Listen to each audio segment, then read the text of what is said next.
At 6:47 p.m. on a Tuesday in June, Brian Thompson watched his oldest son change the locks on the house Brian had spent 40 years paying off. The rain started at 6:49. By 6:52, Brian stood on the porch with two garbage bags, a dog, and the sudden understanding that his children had become strangers. The sound of the drill stopped. Kenneth Lee tested the new deadbolt with a key Brian would never hold. Click! The sound of a door closing on 40 years of fatherhood. Kenneth's custom suit, $3,000 from some Portland tailor, stayed perfectly dry under the porch overhang. Brian's flannel shirt soaked through in seconds. Rebecca Robinson stood beside her Mercedes, arms crossed, already distanced from what they were doing. Her real estate agent voice came out, smooth, practiced, empty of anything resembling doubt. The facility has activities, aqua aerobics, a meal plan. You'll be with people your own age. Brian said nothing. What was there to say? He'd raised these three children alone after Linda walked out. Kenneth was 8, then Rebecca 6, Scott barely 4, 27 years of double shifts as a software engineer, of making every school play and parent-teacher conference, of teaching them to ride bikes and balance checkbooks and treat people with basic human dignity. Or so he'd thought. Scott Hill scrolled through his phone without looking up, speaking to someone named Frankie in short-clipped sentences. 3 weeks. I know. Working on it. His hand shook, holding the device. Brian noticed and said nothing, because what would be the point? His youngest son hadn't made eye contact in months. The rain fell harder. Duke whimpered beside Brian's leg, the old blue-tick coonhound, sensing wrongness the way dogs do. Brian reached down, scratched behind those graying ears. At least they'd let him keep his dog. Small mercies in the wreckage of everything else. Kenneth finally looked up from the hardware. This is for your own good, Dad. You can't take care of yourself anymore. The house is falling apart. You're falling apart. Brian had raised his children to recognize lies. Apparently, he'd failed at that too. The house needed work that was true. The roof leaked in 2 places. The furnace rattled. Paint peeled from window frames. But Brian had maintained it as well as he could on his pension. He'd never asked them for help, never been a burden, until 3 months ago, when his knee gave out, and he'd called Kenneth because he couldn't drive himself to the emergency room. That single moment of vulnerability had changed everything. Rebecca's engagement ring caught the light. 3 carats new, expensive. Donald's money, Brian knew. Donald Thomas, the real estate developer who'd swept into Rebecca's life 2 years ago and slowly consumed it. We found a facility, Dad. Meadowbrook Senior Living. Clean, affordable.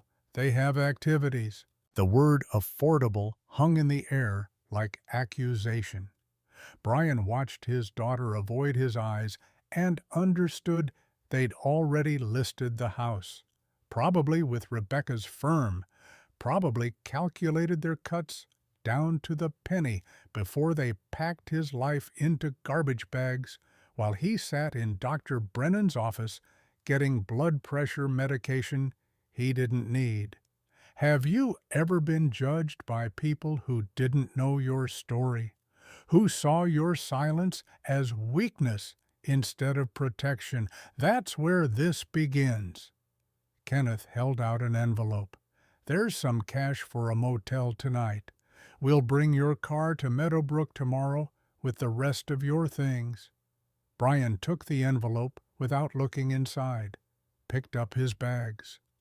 Duke's leash was already attached to his collar. They'd thought of everything, planned it down to the smallest detail.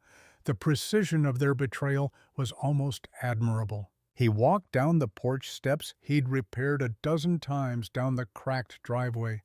He'd sealed every summer past the garden where he'd taught Rebecca about tomatoes and Scott about patience and Kenneth about the value of getting your hands dirty. None of them stopped him. None of them hugged him goodbye. They just watched from the porch of his house, their house now, as he walked into the rain with his dog and his garbage bags and what remained of his dignity. Brian made it 6 blocks before the shaking started, not from cold or fear, but from a rage so pure it threatened to consume him from the inside out. He sat in a bus shelter while rain drummed the plastic roof, and Duke's head grew heavy on his thigh.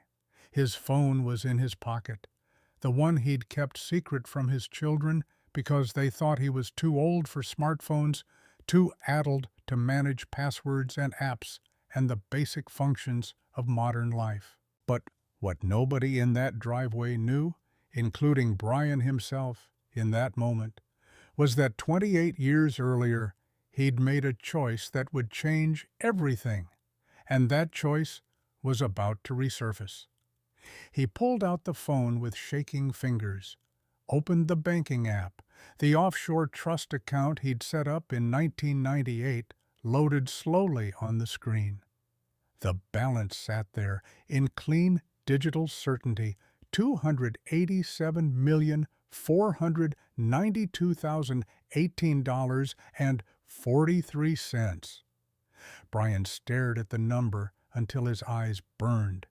$287 million, built from $8 million in 1994 when he sold a data compression algorithm so elegant his competitors called it Thompson's Magic. Another $12 million in 1996 when he filed a derivative patent for mobile applications. 32 years of conservative investments of compound interest, doing its quiet work of never touching the principal because he'd wanted his children to value work over inheritance. The memory came sharp and immediate. 1994. Late nights in the home office, Linda already gone for 5 years, Kenneth doing homework at the kitchen table, Rebecca and Scott asleep upstairs. The breakthrough had arrived at 2 a.m. on a Tuesday, an algorithm that compressed data with almost zero loss, elegant in its simplicity, revolutionary in its application. The company he worked for offered $2 million. Brian said no. A lawyer, George White, knew his father-in-law, the man who'd raised him after Linda left, connected him with a Silicon Valley intermediary. The sale went through for $8 million clean and anonymous. Brian deposited the money in a trust, under a name no one would trace to him, lived on his engineering salary, and told no one. 2 years later, the mobile derivative patent sold for $12 million more. By then, Kenneth was in high school. Rebecca was learning to drive. Scott was discovering he could charm his way out of trouble. Brian watched the money grow and told himself he was protecting them, teaching them independence, preparing them for lives where success meant something they'd earned, not something they'd inherited. He'd planned to tell them eventually, when they were mature enough to understand, when they'd built their own careers, their own identities, their own sense of worth, separate from what he could give them. Sitting in that bus shelter with garbage bags at his feet and a dog at his side, Brian realized that day would never come. His children had become exactly what he'd feared, entitled, cruel, certain of their right to take what wasn't theirs. And they had no idea who he really was. The memory of George White's farmstead surfaced then clear and sharp. 40 acres of high desert sage in eastern Oregon left to Brian 15 years ago when George died at 94. Brian had gone to the funeral, hadn't been back since. Taxes were paid automatically from a small account. The house was probably falling apart. But it was his, truly his, in a way nothing else had been since Kenneth changed those locks. Brian stood. Duke looked up with those wise old eyes that seemed to ask if they were done waiting. "We're going home, boy." Not the home he'd just lost, but the one he'd forgotten he had. The used car lot stayed open until midnight. Brian walked in at 10:47 p.m., water still dripping from his clothes, and pointed to a Ford F-150 from 2018. The salesman, young, eager, surprised by late-night foot traffic, started his pitch. Brian cut him off. "I'll pay cash." $28,000. The salesman's expression shifted from eager to suspicious. "You're paying cash." For this, Brian counted $100 bills from an emergency account he'd maintained for situations exactly like this. The salesman's eyes widened with each stack. When Brian finished, the man hesitated, then filled out the paperwork in silence. Standard protocol required reporting cash transactions over $10,000 to the IRS. Brian didn't care. Let them investigate. They'd find accounts so clean, so properly documented, so thoroughly legitimate that even the most suspicious auditor would walk away satisfied. He loaded the garbage bags into the truck bed while the salesman processed the title transfer. Duke jumped into the passenger seat and pressed his nose to the window, watching the city lights with the kind of attention dogs reserve for moments when their entire world is about to change. The drive east took most of the night. Brian pointed the truck toward Highway 84, following the Columbia River as it cut through the gorge between Oregon and Washington. No radio, just the hum of tires on asphalt and his own thoughts for company. The anger had settled into something colder, harder. Not rage anymore, but clarity. For years he'd bent his life around his children's needs, their schedules, their approval. He'd made himself small, undemanding, grateful for whatever scraps of attention they offered. And they'd taken his humility for weakness. The highway stretched through darkness. Around midnight, the landscape transformed. Ponderosa pine gave way to juniper and sage. The air through the cracked window smelled different, drier, cleaner, touched with something ancient. This was the Oregon most people never saw. The empty quarter where towns sat 50 miles apart, and the sky went on forever. Dawn broke as Brian crossed into Morrow County. Pink light spilled across the high desert, turning the sage silver and the distant mountains purple. Duke stirred, stretched, looked at Brian with eyes that asked if they were nearly there. "Almost, boy, almost." Millbrook appeared as the sun cleared the horizon. "Population 100, the faded sign announced. One main street, false front buildings that hadn't changed since the 1950s. A hardware store, a diner, a post office, a grocery with a gas pump out front. The kind of town where everybody knew everybody, where nothing happened fast, where a man could disappear if he wanted to." Brian didn't stop. The farmstead was another 10 miles out down a county road that turned from asphalt to gravel to dirt. He recognized the turn by the lightning-struck juniper George had refused to cut down. That tree survived, his father-in-law used to say. Shows respect to leave it standing. The gate hung crooked on rusted hinges, open like an invitation. Brian shifted into low gear and crept forward, the truck bouncing over ruts he remembered from childhood summers. Then there it was, white clapboards stripped to gray by decades of sun and wind, porch sagging in the middle, several windows cracked. The roof looked intact, but probably leaked. Behind the house, the old barn leaned 10 degrees off plum red paint faded to rust. Brian killed the engine and sat in the spreading silence. 40 acres of sage and rock and memory. The fields where he'd helped George harvest hay. The creek probably dry this time of year where they'd fished for trout. The workshop where George had taught him to sharpen a saw blade and true a board edge and measure twice, cut once. A man needs land. George had told him that once, sitting on this very porch, watching the sunset behind the mountains. Brian was maybe 12, spending the summer like he did every year until high school made him too busy. Not to farm necessarily, though that's honest work, but to know he's got a place in the world that's his, ground under his feet that nobody can take away. Nobody had taken it away. Brian had just forgotten it was here. He climbed out of the truck, knees protesting after the long drive.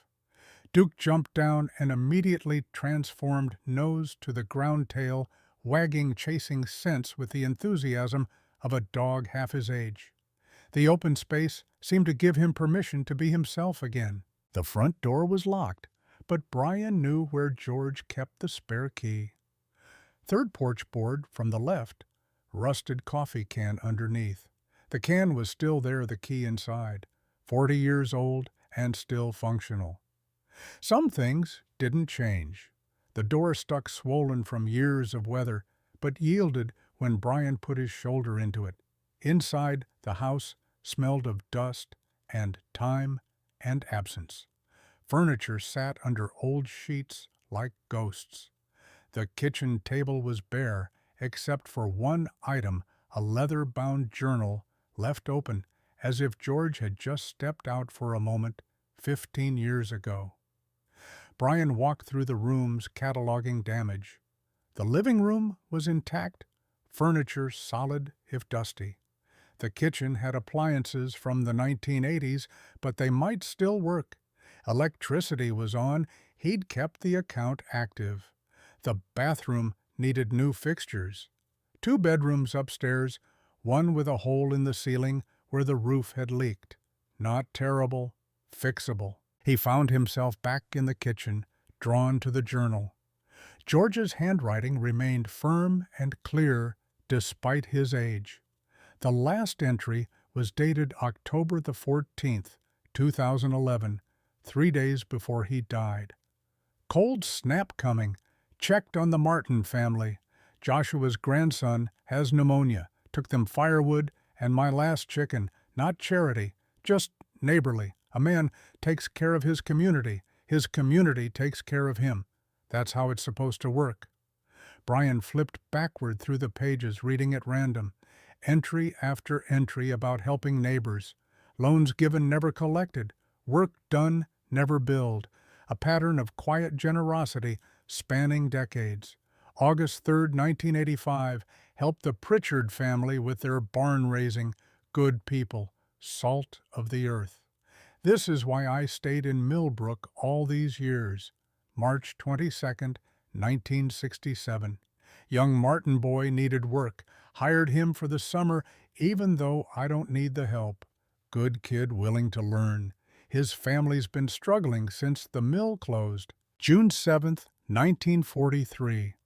War's hard on everyone. The Crawford family lost their son in Italy. Forgave their store account. Money doesn't matter when you've buried your child. On and on, year after year. George had lived with purpose, with generosity, with a clear understanding of what mattered.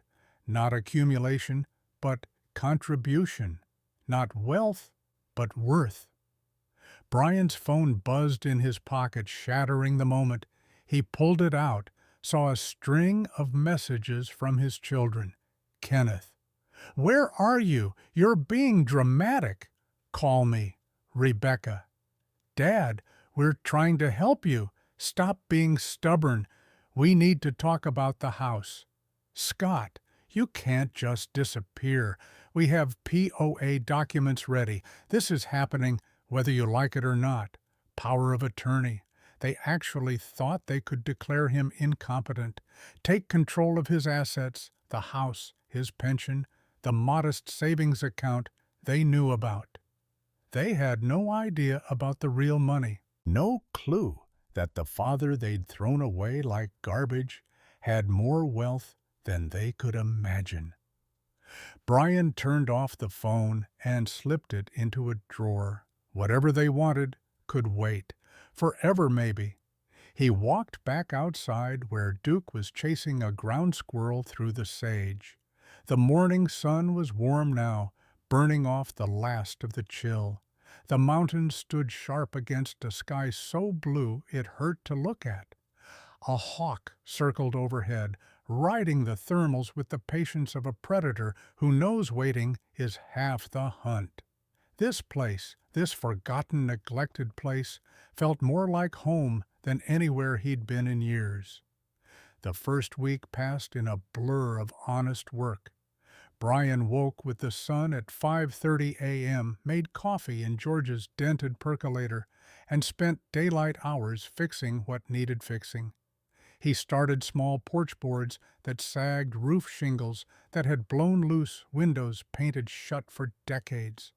Each repair revealed another the way old houses do. But the work felt good clean. Every nail he drove, every board he replaced, was a choice he made for himself.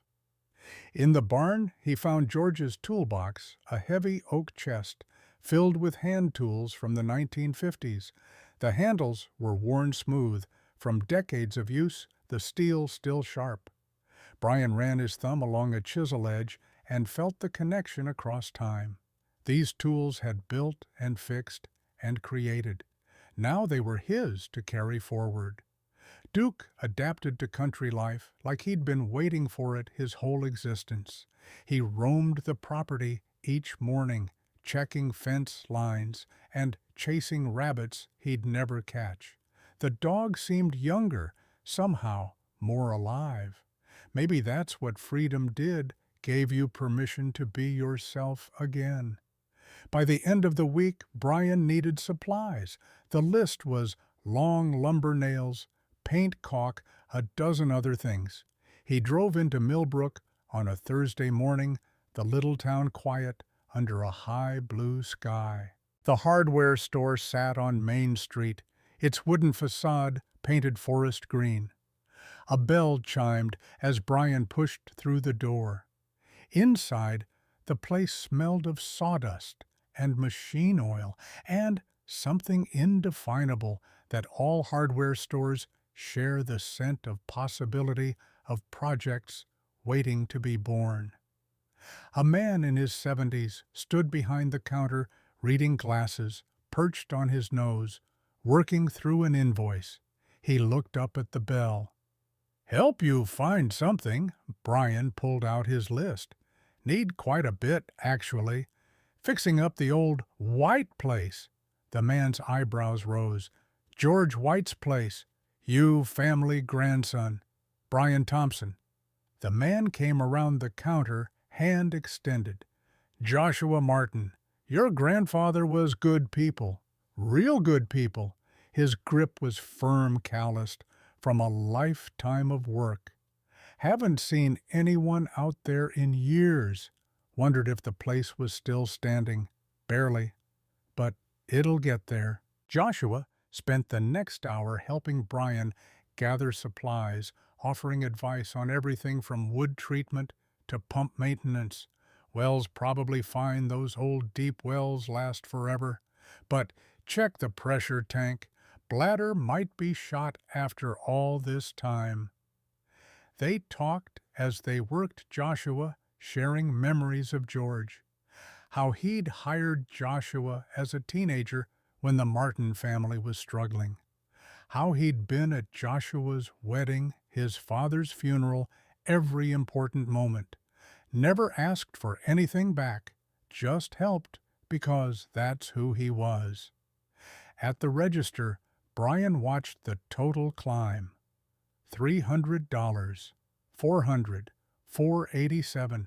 Joshua rang it up without comment, though his eyes lingered on the cash Brian pulled from his wallet.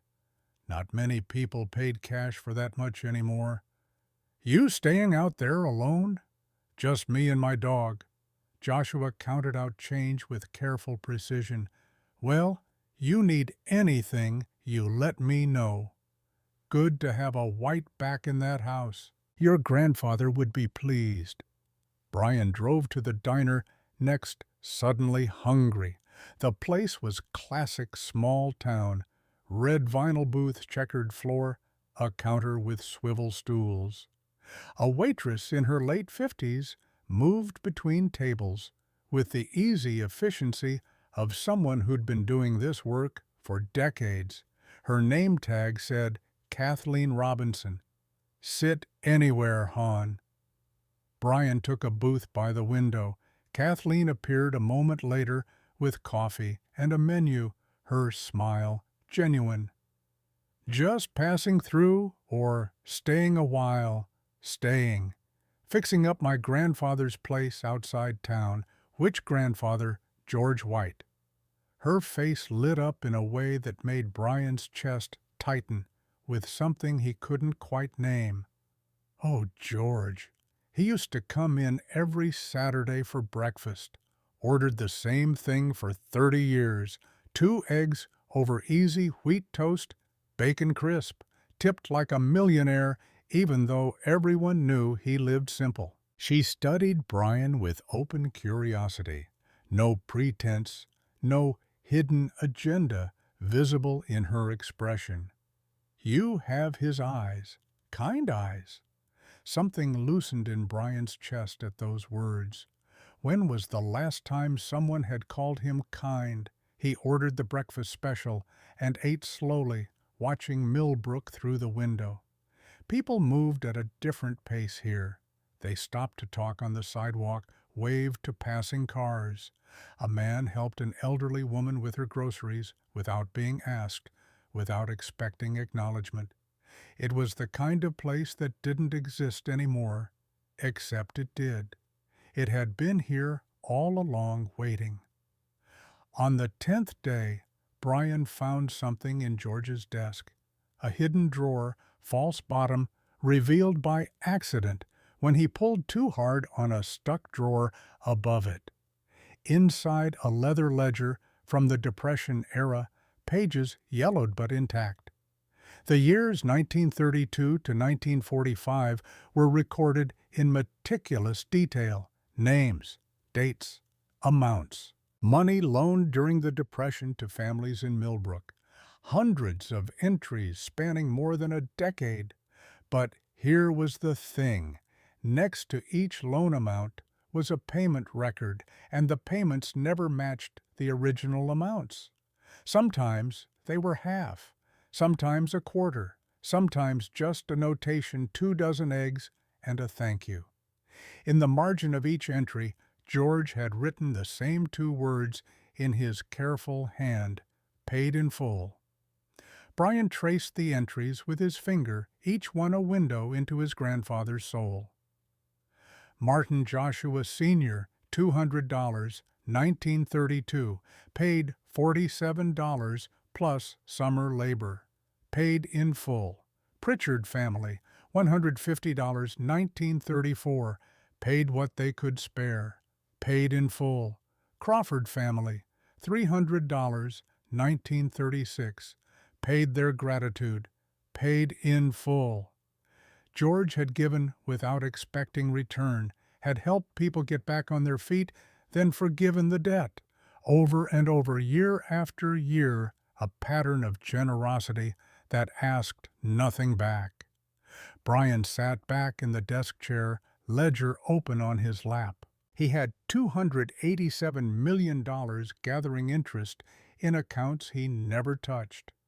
Money he'd earned through his own work but never needed. What was it for if not this, if not continuing what George had started? The idea took shape slowly, carefully, like good carpentry. Anonymous help, for people who deserved it. Quiet generosity without expectation or recognition. Not charity. George would have hated that word. Just neighborly. Just human. He'd have to be careful. Research who needed help and why. Make sure they were genuine, hard-working people facing genuine hardship through no fault of their own. George hadn't helped everyone, Brian realized. Only those who would use the help wisely, who'd work hard, who'd pay it forward when they could. Brian pulled out a notebook and started making notes. The hardware store Joshua had mentioned, his grandson needed surgery, something expensive the insurance wouldn't cover. The library he'd noticed driving through town had a tarp on the roof. The young mother whose car had broken down in the grocery store parking lot, counting change for a tow truck. Not everyone, just those who deserved it, just like George had done. Outside, the sun was setting behind the mountains, painting the sky orange and pink. Duke barked at something in the sage. The house creaked around him, settling into evening. And for the first time in longer than he could remember, Brian Thompson felt purposeful, useful, alive. His phone, the one he'd turned off and hidden in a drawer, began to ring. The vibration was muffled, but persistent. Brian retrieved it, saw Kenneth's number on the screen. Let it ring 3 times, 4, 5. On the 6th ring he answered. Kenneth's voice came through tight with controlled anger. "Dad, where are you? We've been trying to reach you for 12 days. I've been busy. Busy."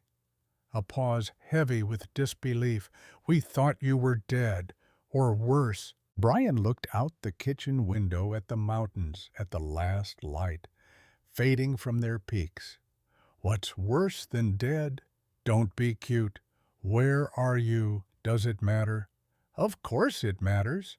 We had police do a wellness check at Meadowbrook. You never showed up. They want to file a missing person report. I'm not missing. I'm exactly where I want to be." Silence on the line. 6 seconds. 7. Then Kenneth's lawyer voice emerged, the one that won cases and intimidated opponents and had probably made him a fortune before whatever trouble he was in now. "Dad, you're not thinking clearly. You left with nothing. No plan, no support system. This is exactly why we were concerned about your judgment. My judgment is fine. Is it? Because from where I'm standing, you've abandoned your family, ignored your responsibilities, and disappeared to God knows where.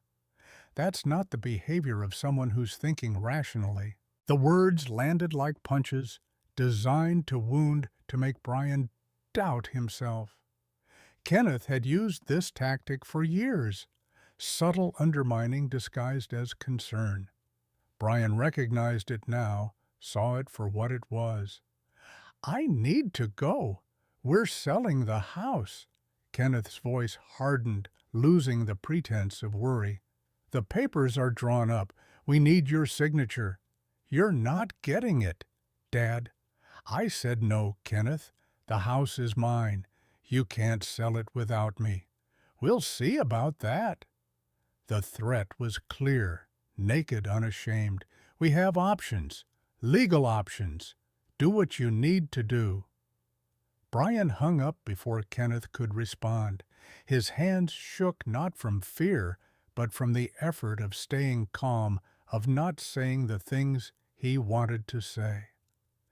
Things about 27 years of raising children who'd become strangers. Things about sacrifice unacknowledged and love unreturned.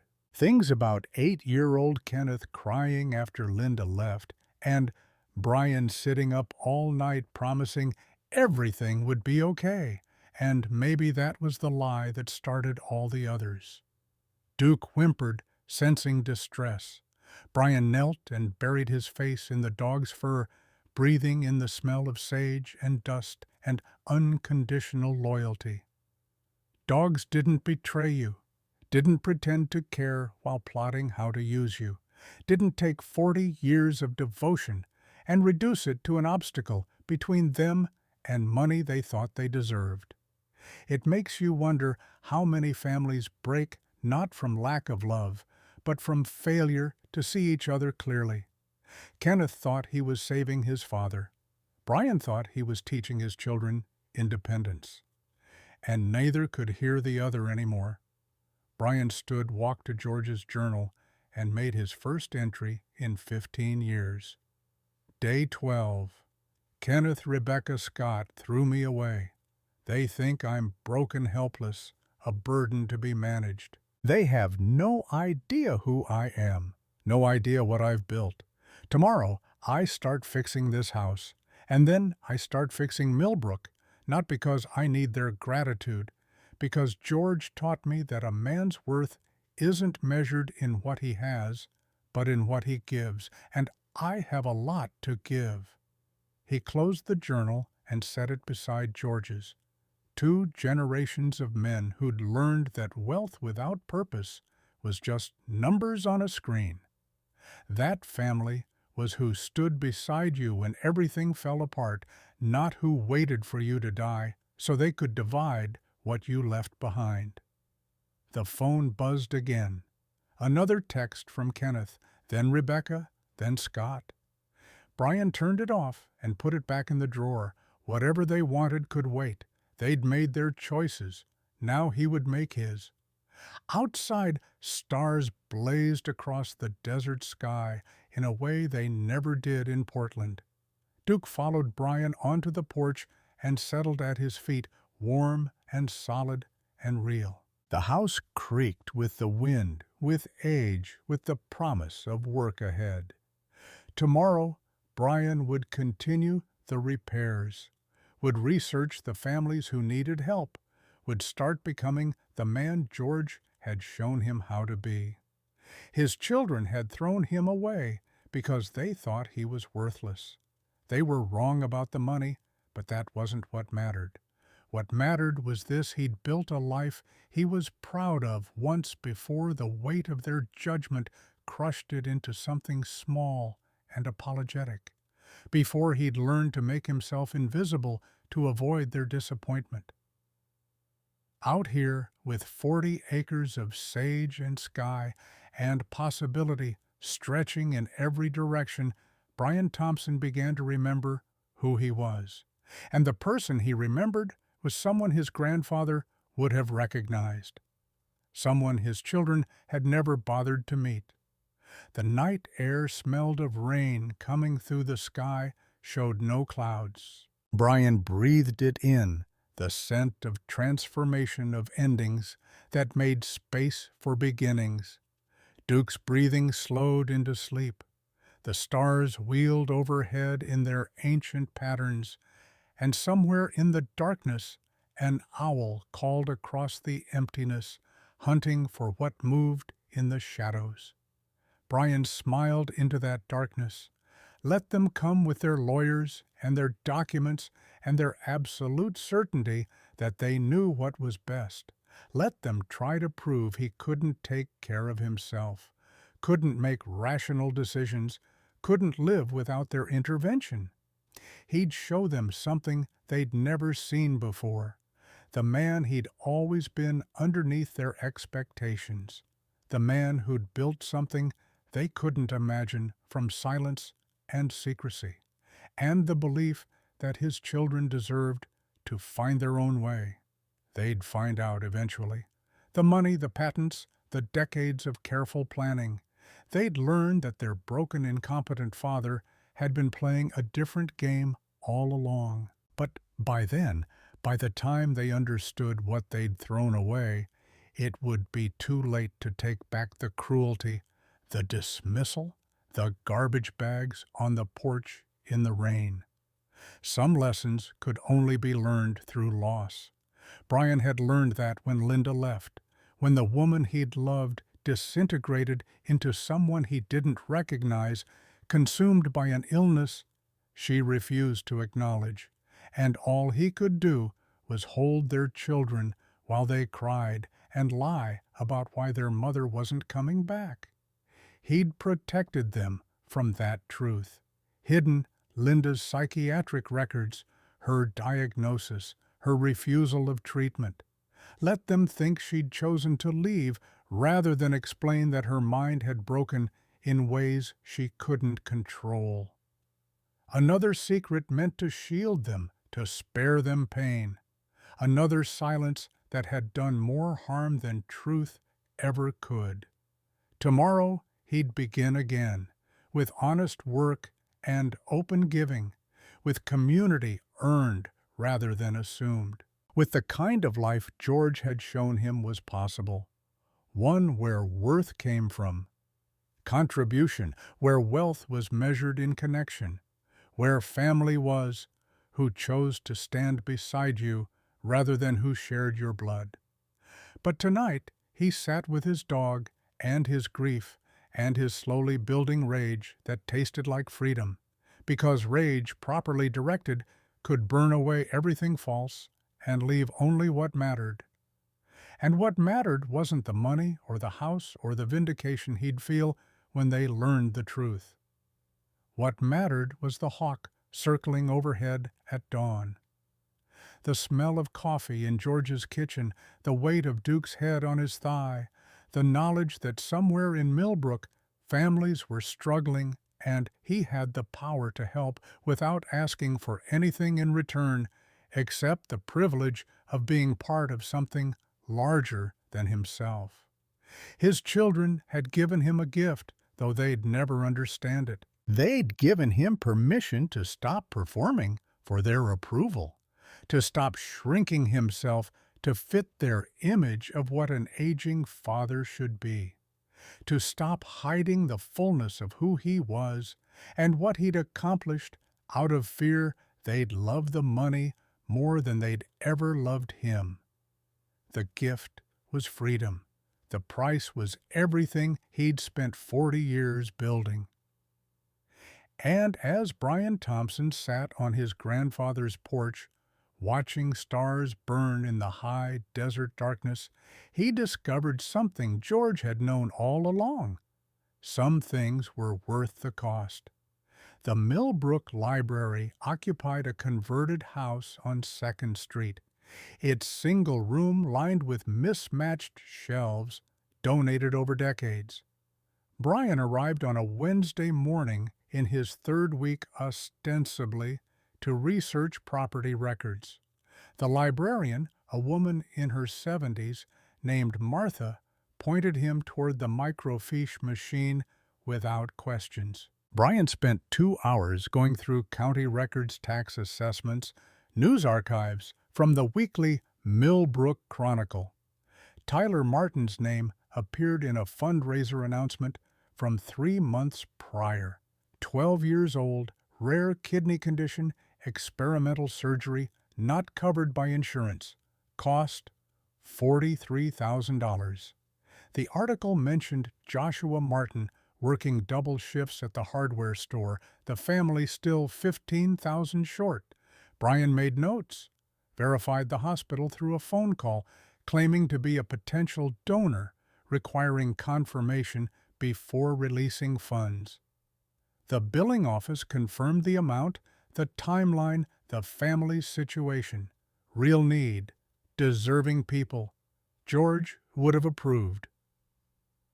That evening, Brian drove to the Martin house, a small ranch on the east side of town, lights burning warm against the gathering dark. He'd prepared an envelope with $43,000 in cash, bundled in hundreds, wrapped in plain paper. The note inside said, "Only from someone who remembers George White's kindness. For Tyler, no repayment expected." Brian walked to the door at 11 p.m. when the lights finally went dark, slid the envelope through the mail slot, heard it hit the floor inside, walked back to his truck, and drove away before anyone could see his face. At the farmstead, Duke waited on the porch. Brian scratched behind the dog's ears and felt something shift in his chest. Not pride exactly, more like alignment. The money had sat idle for decades, compounding in silence. Now it would move, would breathe, would become something more than numbers on a screen. He opened George's journal and wrote, "First gift, Tyler Martin Surgery Fund. I hope I'm doing this right." 3 days later, Joshua called Brian's cell. The number Brian had left at the hardware store written on the back of a receipt. "Can you come by the store? Need to talk." Brian arrived at noon. Joshua locked the front door and led him to the back office, pulled out an empty envelope, the one Brian had used, and set it on the desk between them. "Someone left this. $43,000. Exact amount Tyler needs." Brian kept his expression neutral, a skill learned from 30 years of hiding wealth. "That's wonderful. Who?" Joshua's eyes held the weight of 50 years watching this town, knowing its rhythms, recognizing patterns. "Anonymous. But I've lived here my whole life. Only a handful of people knew Tyler's surgery cost exactly that much. You're one of them." Brian said nothing. Let the silence stretch. "If it was you—" Joshua stopped, started again. "You didn't have to. Whoever it was probably thought you'd do the same for them." Joshua studied Brian's face with the intensity of someone searching for confirmation he already had. "George did this kind of thing. Helped quiet. Never wanted credit. Sounds like a good man. So are you." Joshua extended his hand. Brian shook it, then left before gratitude could become uncomfortable. The library roof repair took longer to arrange. Brian called contractors from Pendleton, got quotes selected, the most reasonable. $28,000 for new shingles flashing structural reinforcement. He had a cashier's check made out to the Millbrook Library Board with a note, "For roof repair, in memory of George White." The check arrived at Martha's desk on a Tuesday. By Wednesday, the whole town knew. Anonymous donation, enough to fix the leak that had threatened to close the children's section, enough to show someone cared whether Millbrook's kids had access to books. Brian heard about it at the diner during Thursday breakfast. Kathleen brought coffee and news in equal measure. Library got a donation, $28,000. Martha's beside herself. That's generous. Kathleen's smile carried knowledge she didn't plan to share. "Seems like Millbrook's luck is changing lately." Tyler Martin's surgery got funded last week. Both anonymous. Brian sipped his coffee and watched the street through the window. Maybe someone's paying forward kindness they once received. Maybe. Kathleen refilled his cup without being asked. Or maybe George White's grandson learned something important from a good man. She walked away before Brian could respond, leaving him with the understanding that secrets in small towns had short lifespans. The question wasn't whether people would figure it out. The question was what they'd do when they did. The Millbrook Clinic occupied a converted dental office on Main Street. Brian went for a blood pressure check. Robert Williams had insisted on current medical documentation and noticed equipment that belonged in a museum. X-ray machine from the 1990s. Exam tables with cracked vinyl. A waiting room full of people who deserved better. Dr. Stephanie Harris was younger than Brian expected, maybe 45, with the efficient manner of someone who'd learned to do more with less. She took his blood pressure 128/78 down from 145/92 in Portland and made notes. "Whatever you're doing out here, keep doing it. Your markers are better than they've been in years." Brian made his own notes, contacted medical supply companies, arranged for new X-ray equipment and exam tables to be delivered and installed. $35,000 paid through the same trust account structure he'd used for decades. Anonymous again, though the pattern was becoming obvious. The Johnson farm sat 10 miles outside Millbrook, 300 acres that had been in the family since 1889. Brian learned about their tax trouble from Sandra Anderson's article in the Chronicle, a piece about declining rural prosperity family farms lost to foreclosure. The Johnsons owed $18,000 in back taxes. County sale scheduled for September. Brian paid it directly to the tax assessor's office. Cashier's check, no name.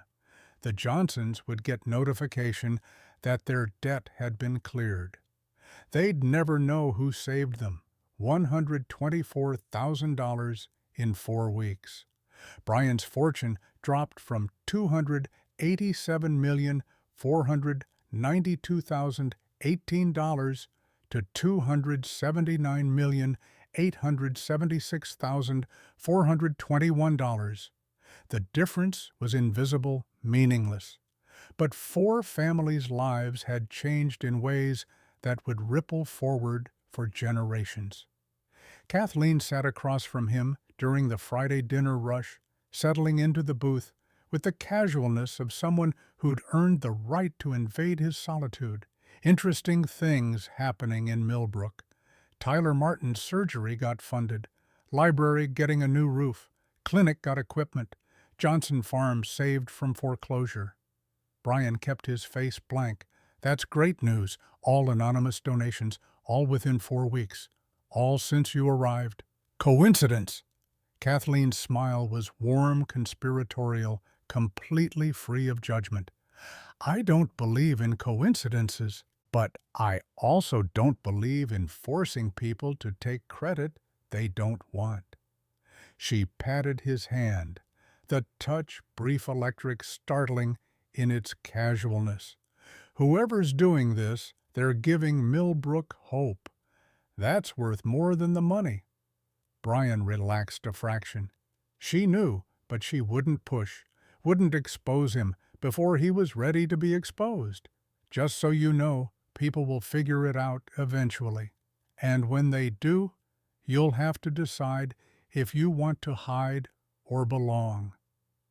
The certified letter arrived at the farmstead on a Wednesday morning, delivered by a postal carrier who apologized for the formality. Legal documents always made him nervous, he said, like delivering bad news. Brian signed for it and waited until the truck disappeared down the dirt road before opening the envelope. Inside, notice of petition for emergency conservatorship, filed by Kenneth Lee, Rebecca Robinson, Scott Hill. Attorney of record, Richard Miller and Associates, Portland, Oregon. The grounds were listed in numbered paragraphs, each one a knife disguised as concern. Respondent exhibits signs of dementia and paranoid delusions regarding family relationships. Respondent living in unsafe, unsanitary conditions detrimental to health and welfare. Respondent making irrational financial decisions without family consultation. Respondent has isolated himself from support systems and refuses reasonable assistance. Supporting documentation included photographs of the farmstead taken from angles that made it look abandoned. A statement from Dr. Roland Webb, a psychiatrist Brian had never met, diagnosing him with grandiose delusions and impaired judgment based on behavioral patterns.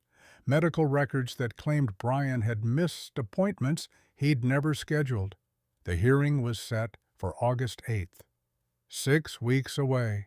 Brian's hands shook, holding the papers, not from fear, from the recognition that his children were willing to lie, to fabricate evidence, to destroy his autonomy, rather than admit they were wrong. They'd crossed a line he hadn't known existed, had moved from greed to cruelty with a casualness that suggested they didn't see the difference. Duke pressed against his leg. Brian knelt and buried his face in the dog's fur until the shaking stopped. Pendleton was 2 hours east, the nearest city with estate lawyers who specialized in conservatorship defense. Brian made the drive on a Thursday truck radio silent mind, working through scenarios. Robert Williams practiced in a converted house near the courthouse, his office lined with law books and framed degrees that suggested competence without arrogance.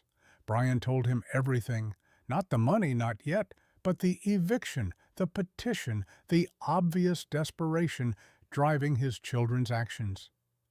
Robert listened without interrupting, taking occasional notes in a leather portfolio. When Brian finished, Robert leaned back in his chair.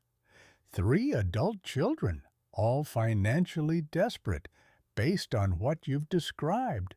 House worth $600,000. And they claim you're incompetent. I'm not. I can see that. But courts don't always see clearly. They see patterns. Elderly man living alone, estranged from family judges, worry about vulnerability even when it's manufactured. So they can just take my autonomy. Not if we build a stronger case than theirs. Robert ticked off points on his fingers. Medical evaluation, physical, cognitive, psychiatric, character witnesses from Millbrook community, property inspection showing the farmstead is safe, financial documentation proving competent money management. He paused. There's one thing that would end this immediately. Brian waited. Proof of financial stability. If you have assets, retirement accounts, investments that show you're not destitute, that destroys their narrative completely. Brian's pulse quickened. How much would it take? Depends. 6 figures would help. 7 would be definitive. Brian pulled out his checkbook, wrote a check for $5,000 from the small account. Robert's retainer. The lawyer's eyes widened slightly at the amount, but he remained professional. I'll start paperwork today. But Brian, you need to think about whether you want to fight this quietly or expose everything, because discovery in conservatorship cases is thorough. If you have assets, they'll come out anyway. The drive back to Millbrook gave Brian 2 hours to think. The secret had protected him for 28 years, had shaped his relationship with his children, his sense of self, his entire adult life. Revealing the fortune would change everything, not just with Kenneth, Rebecca, and Scott, but with Millbrook, with Kathleen, with the life he was building from scratch. But maybe that was the point. Maybe secrets had done more harm than protection. Maybe it was time to let the truth do its work, whatever the cost. The box waited in the attic where Brian had left it weeks ago, marked in Linda's handwriting, personal, 1999. He'd found it during his initial cleaning, but hadn't opened it, hadn't been ready to face whatever memories it contained.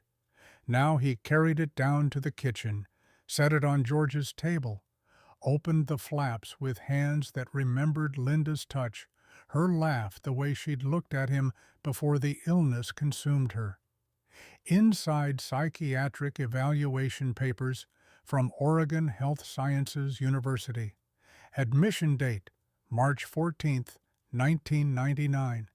Patient Linda Brown Thompson, diagnosis bipolar 1. Disorder with psychotic features, severe postpartum depression. Brian spread the papers across the table. Hospital discharge notes. Treatment recommendations refused. Risk assessments predicting family abandonment. The clinical language couldn't hide the tragedy. A woman whose mind had broken in ways she couldn't control a family she'd loved enough to leave rather than damage further. Beneath the medical documents, letters. 10 to Kenneth, 10 to Rebecca, 10 to Scott. All written but never sent, sealed in envelopes Linda must have prepared before she left. Brian opened Kenneth's first letter with trembling fingers. My darling boy, I'm leaving because I'm sick, and I'm afraid I'll hurt you.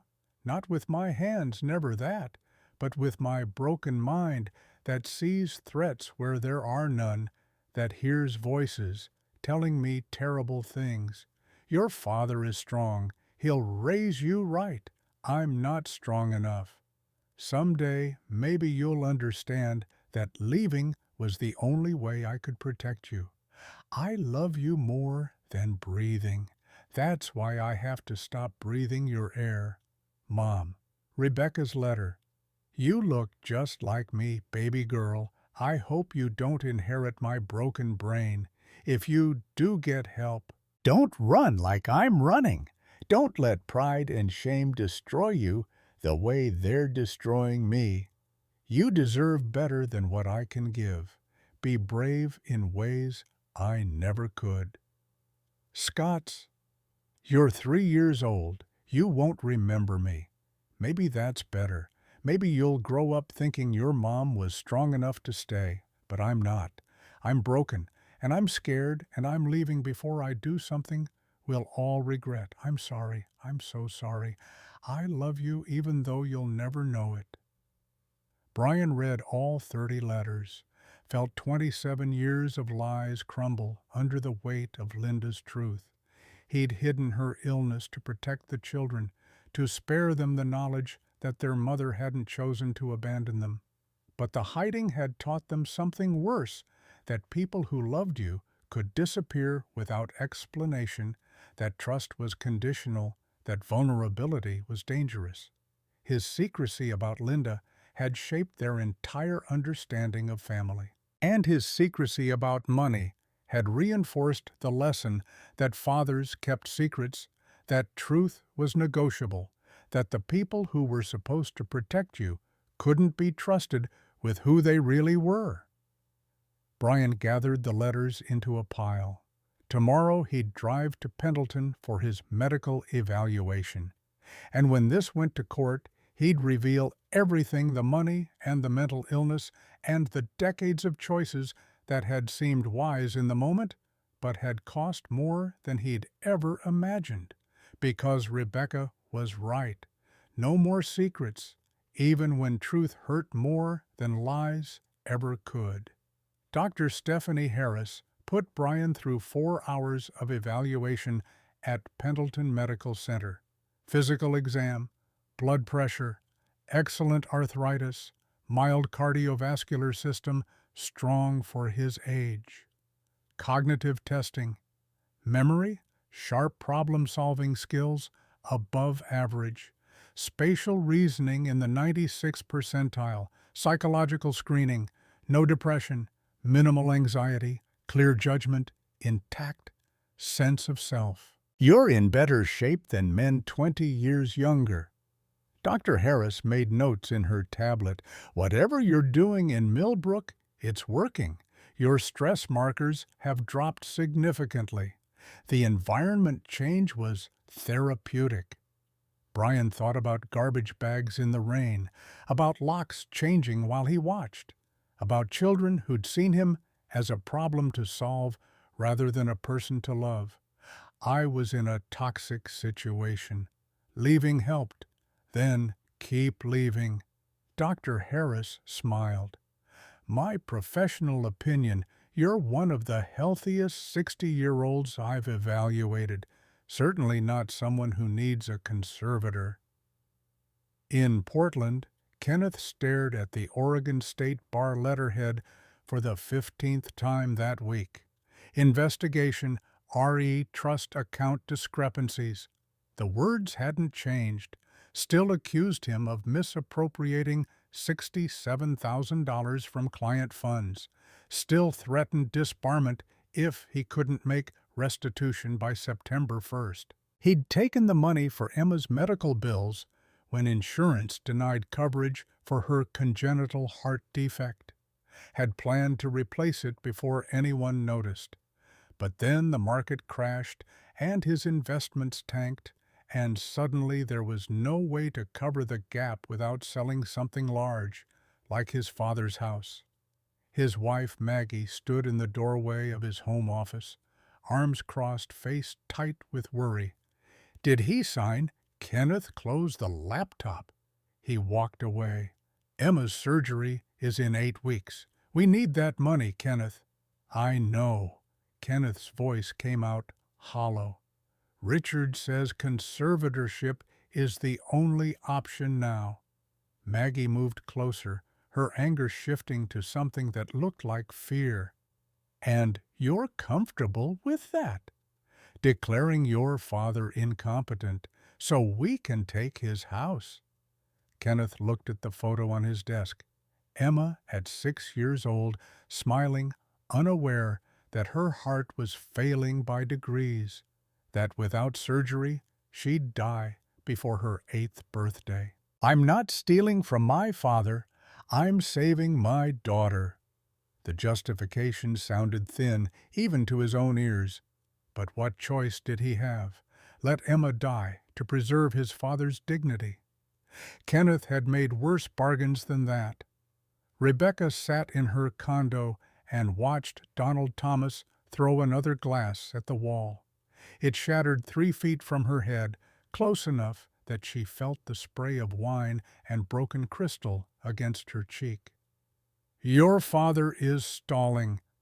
Donald's face was red with rage and alcohol. I have $340,000 in liens on properties that aren't selling. Your father is sitting on $600,000 in equity. Get it done. Rebecca's hands shook. I'm trying.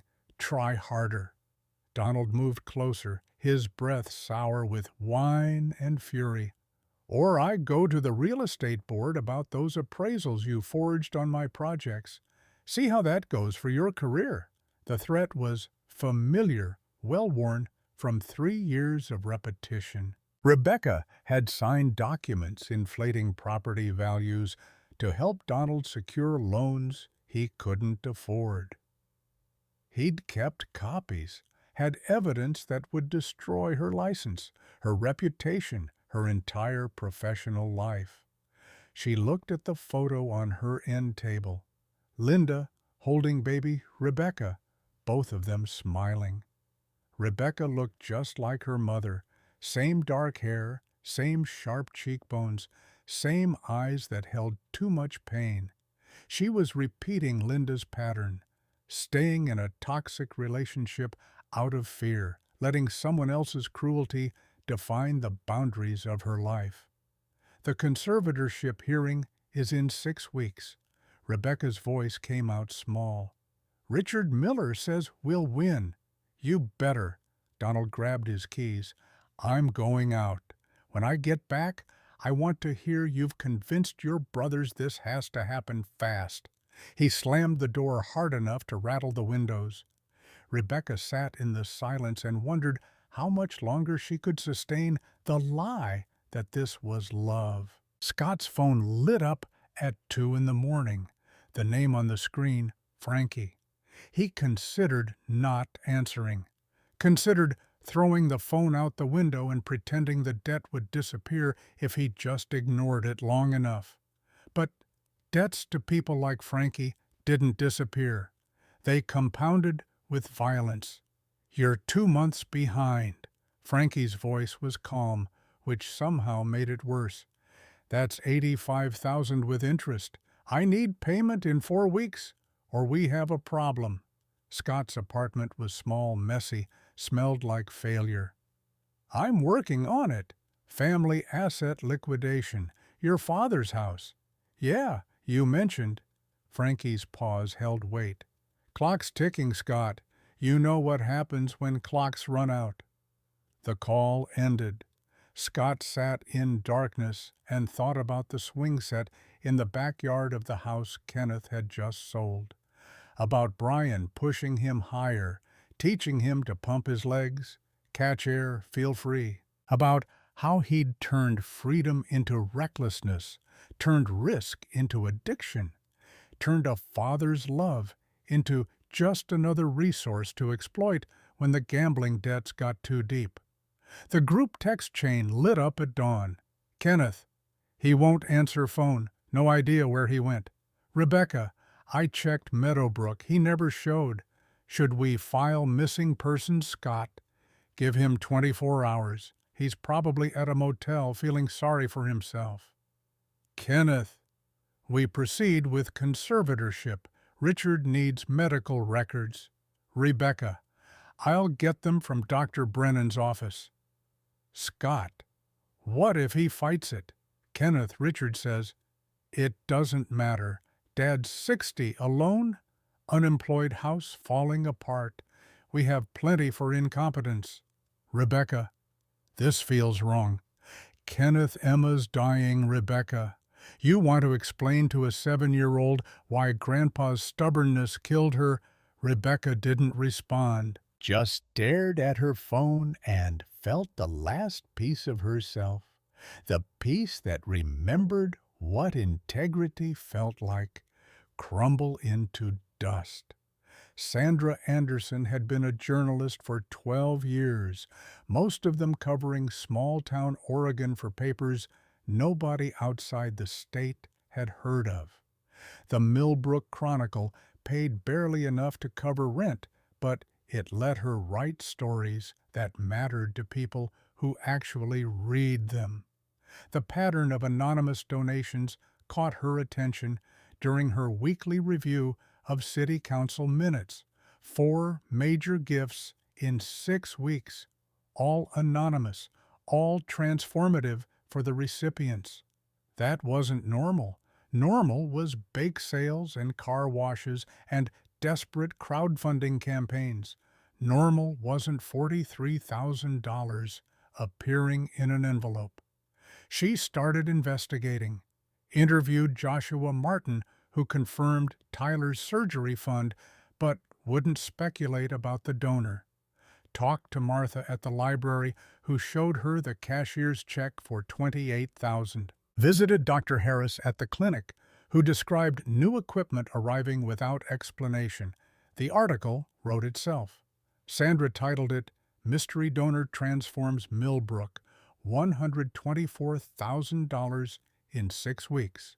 She quoted recipients' described impact, speculated carefully about possible sources without naming names. The piece ran on Thursday. By Friday, it had been picked up by the Pendleton paper. By Monday, Portland stations were calling it the feel-good story of the summer, mysterious millionaire, helping rural town. Brian read the article over breakfast at the diner. Kathleen refilled his coffee and said nothing, but her smile held understanding. You're about to become famous. Brian folded the paper. I was trying to avoid that. Too late. Kathleen sat across from him. Town meeting's been called for Saturday night. People want to thank whoever's been helping. I don't need thanks. No. Kathleen's hand found his across the table.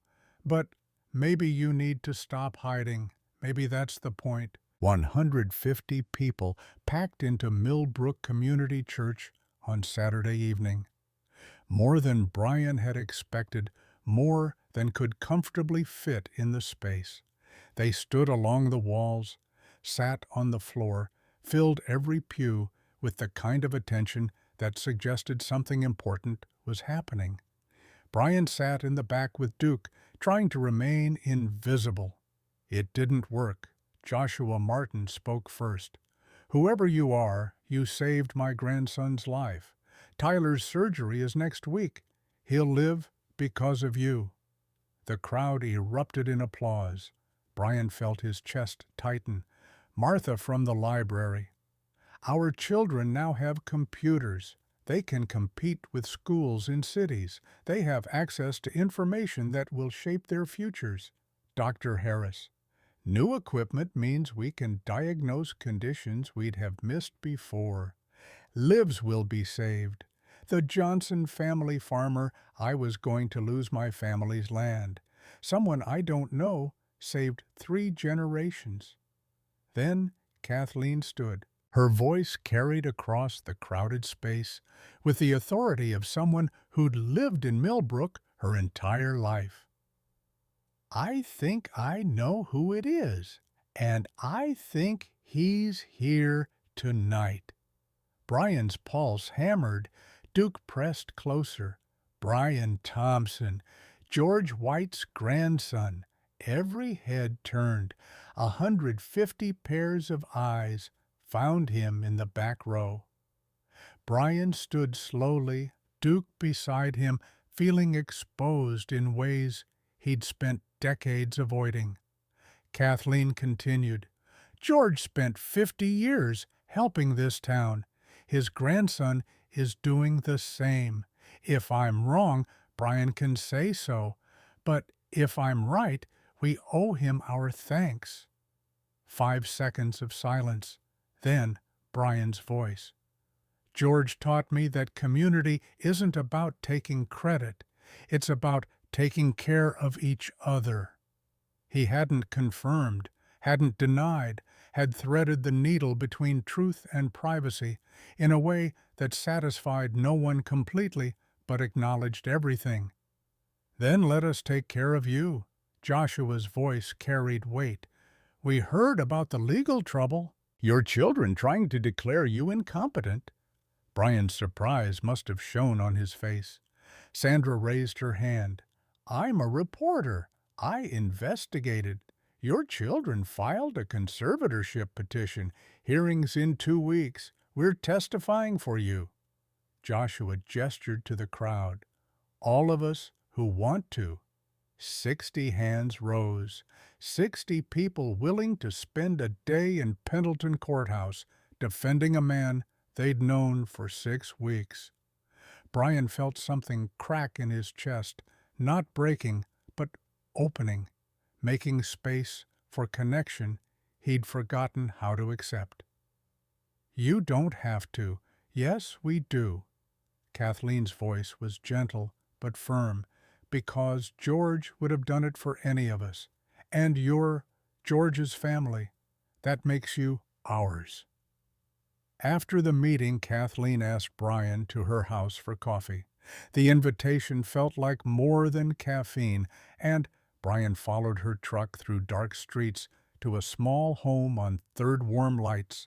In the windows, photos of grown sons visible through the glass. Inside, the house smelled like cinnamon and old books.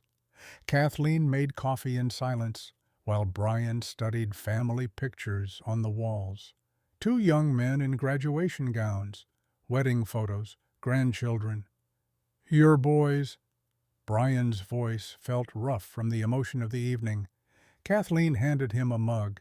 In Seattle. Visit maybe twice a year. They're good men, but they're busy. Too busy to remember their mother exists outside of holidays. Brian recognized the pain in her words. Mirror of his own. Your kids don't see you, do they? Kathleen settled onto the couch, leaving space for Brian beside her. He sat. They see a problem to solve. Not a person. My boys do the same. Not as extreme as yours, but they've reduced me to mom-shaped obligation. They call on my birthday, send flowers on Mother's Day, and think that's enough. She pulled out a box from under the coffee table. Letters from her sons written when they were younger. Loving, grateful, full of the kind of unguarded affection children show before life teaches them to be cautious. They didn't start out cold. Kathleen's fingers traced the edges of envelopes she'd clearly read many times. Life did that. Jobs stressed their own problems. They forgot. I'm not just Mom. I'm Kathleen, a person with thoughts and fears and the need to matter beyond my biological function. Did you tell them I tried? She smiled sadly. They nodded and promised to visit more, then didn't, because telling people they're hurting you only works if they're willing to see it. The understanding between them was immediate, visceral, born from parallel wounds. Brian reached for her hand without planning the gesture. Kathleen's fingers laced through his with the naturalness of 2 people who'd been waiting to stop being alone. You're doing something they'll never understand until it's too late. Her voice held admiration mixed with sorrow. You're living for yourself, not waiting for them to validate you. What if I could prove to them I'm not broken? Would that change anything? Only if they want to see. Some people need to believe you're broken because it justifies their choices. The kiss happened without discussion. Gentle, careful two people scared of being hurt again, finding comfort in shared recognition. Kathleen pulled back first, her eyes searching Brian's face. "Sorry, I shouldn't have." "Don't be." Brian's thumb traced her cheekbone. "I just need to get through the hearing first. Then we'll figure out what this is. Deal?" Kathleen's smile held promise. "But, Brian, whatever happens in that courtroom, you're not alone. Remember that." Donald was waiting when Rebecca got home from the town meeting, drunk furious about news he'd gotten from Richard Miller that the case was getting complicated. Witnesses, community support, medical evaluations showing competence. Your father's got a whole town defending him. Donald grabbed Rebecca's arm, hard enough to leave marks. "Richard says the case is harder now." Rebecca tried to pull away. "I'm doing everything I can." His hand connected with her face. The slap wasn't hard enough to knock her down, but it was the first time he'd crossed from grabbing to hitting. The line they'd both pretended existed had finally dissolved. "You're going to testify." Donald's breath was hot against her face. "You're going to say he's delusional. You're going to help us win this, or I'll report those appraisals to the state board and you'll never work again." Rebecca made her decision in that moment, not consciously, just instinctively, the way a trapped animal finally realizes the cage door has been open the entire time. She grabbed her keys, walked out while Donald was still yelling, got in her Mercedes, and drove east through darkness toward the only place she could think to go. Millbrook, the farmstead, her father. Brian answered the door at 11 p.m. to find Rebecca crying on his porch. Duke barked once, then settled when he recognized her scent. Brian opened the door wider. "Rebecca." She collapsed into his arms. The words came in gasps between sobs. Donald's abuse, the forged appraisals he had evidence of, his threat to destroy her career if she didn't testify against Brian, the debt, $340,000 in liens on properties that would never sell, the trapped feeling of a life that had become a cage. "I chose wrong." Rebecca's voice broke. "I chose him over you. I chose saving myself over doing what's right." Brian led her inside, made tea, let her cry until the tears stopped coming. Then he went to the attic and brought down the box he'd found weeks ago, Linda's letters. Rebecca read them by lamplight while Duke slept at her feet, and Brian watched his daughter's face transform, watched understanding replace decades of anger, watched the narrative she'd built about her mother crumble under the weight of truth. "She didn't abandon us." Rebecca's voice was small, young, the voice of a 6-year-old who'd spent 27 years believing she wasn't enough to make her mother stay. She was sick. Brian's throat tightened, mentally ill in ways she couldn't control. "I thought hiding it protected you. I was wrong. We spent 30 years hating her for something beyond her control. I'm sorry. I should have told you when you were old enough to understand." Rebecca looked at her father with eyes that finally saw him clearly. "I'm like her, aren't I? Trapped in bad situations, making wrong choices out of fear. You're also like her in another way. You're strong enough to leave. Where do I go? Here, stay here, rebuild. Figure out who you are without him. Rebecca stayed that night in the guest bedroom Brian had cleaned weeks ago. The next morning she called Robert Williams and formally withdrew from the conservatorship petition, agreed to testify for Brian instead of against him, filed police reports about Donald's physical abuse.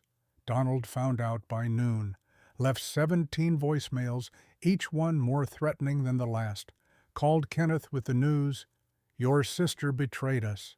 She's with your father." Kenneth's response was cold, calculated, born from desperation. "Then we move forward without her." Brian's phone rang on a Saturday morning. Unknown number. He almost didn't answer. Then remembered Emma's surgery was approaching and thought it might be hospital-related. A child's voice. "Is this Grandpa?" "Brian?" Time stopped. "Emma, Daddy's at work. Mommy let me call. She gave me your number." Maggie's small rebellion. Kenneth's wife finding courage Brian hadn't known she possessed. "Daddy says you don't want to see me." Emma's voice held the kind of directness only 7-year-olds managed. "Is that true?" Brian's eyes burned. "No, sweetheart, that's not true at all. Can I meet you? I have to have surgery, and I'm scared. Daddy says you used to make him feel brave when he was little." The knife twisted.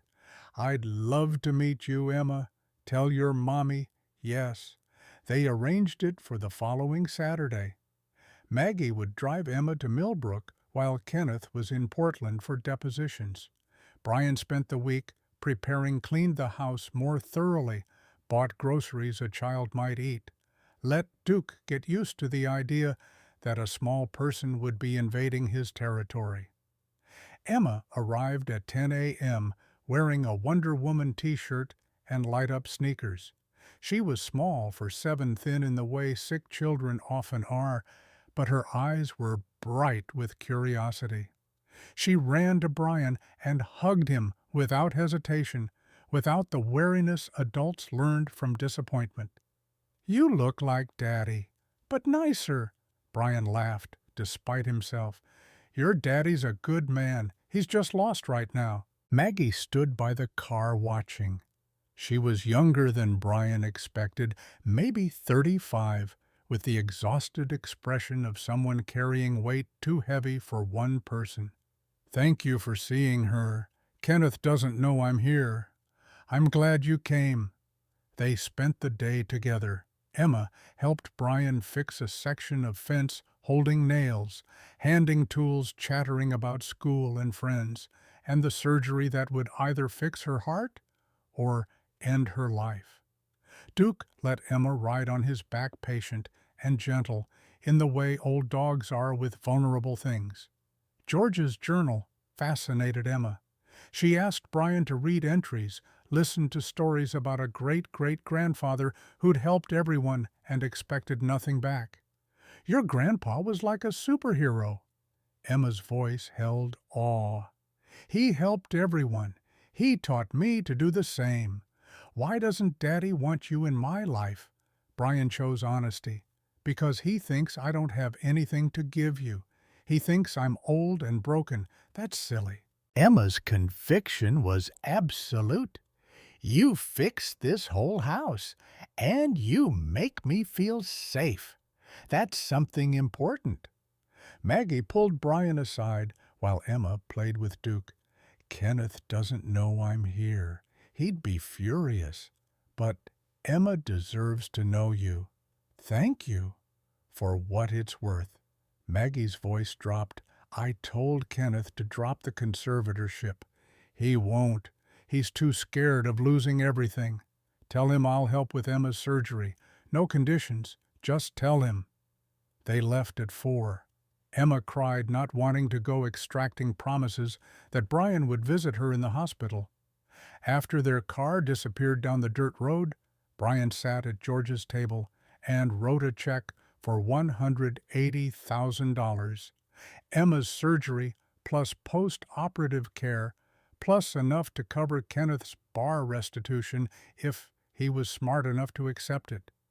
He sent it via Maggie with a note for Emma. Because she's my granddaughter and I love her. Use the rest however you need. Kenneth received the check on Monday evening, stared at it in his home office while Maggie watched from the doorway. Where did this come from? Your father. Emma met him yesterday. Kenneth's face cycled through shock, betrayal, confusion. You took her behind my back. She deserved to meet her grandfather, and he gave us this. No conditions, just love. Kenneth studied the check. $180,000, enough to save Emma's life and his career. Given by the father he was trying to declare incompetent. The irony was suffocating. His phone sat on the desk. Robert Williams's number was easy to find. Kenneth made the call before he could change his mind. I'm withdrawing from the petition. Robert's voice held satisfaction. Smart choice. Tell my father Emma talks about him constantly. Tell him he was right about all of it.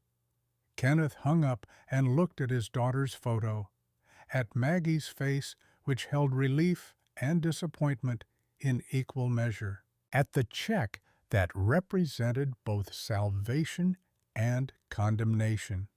Some lessons could only be learned through loss.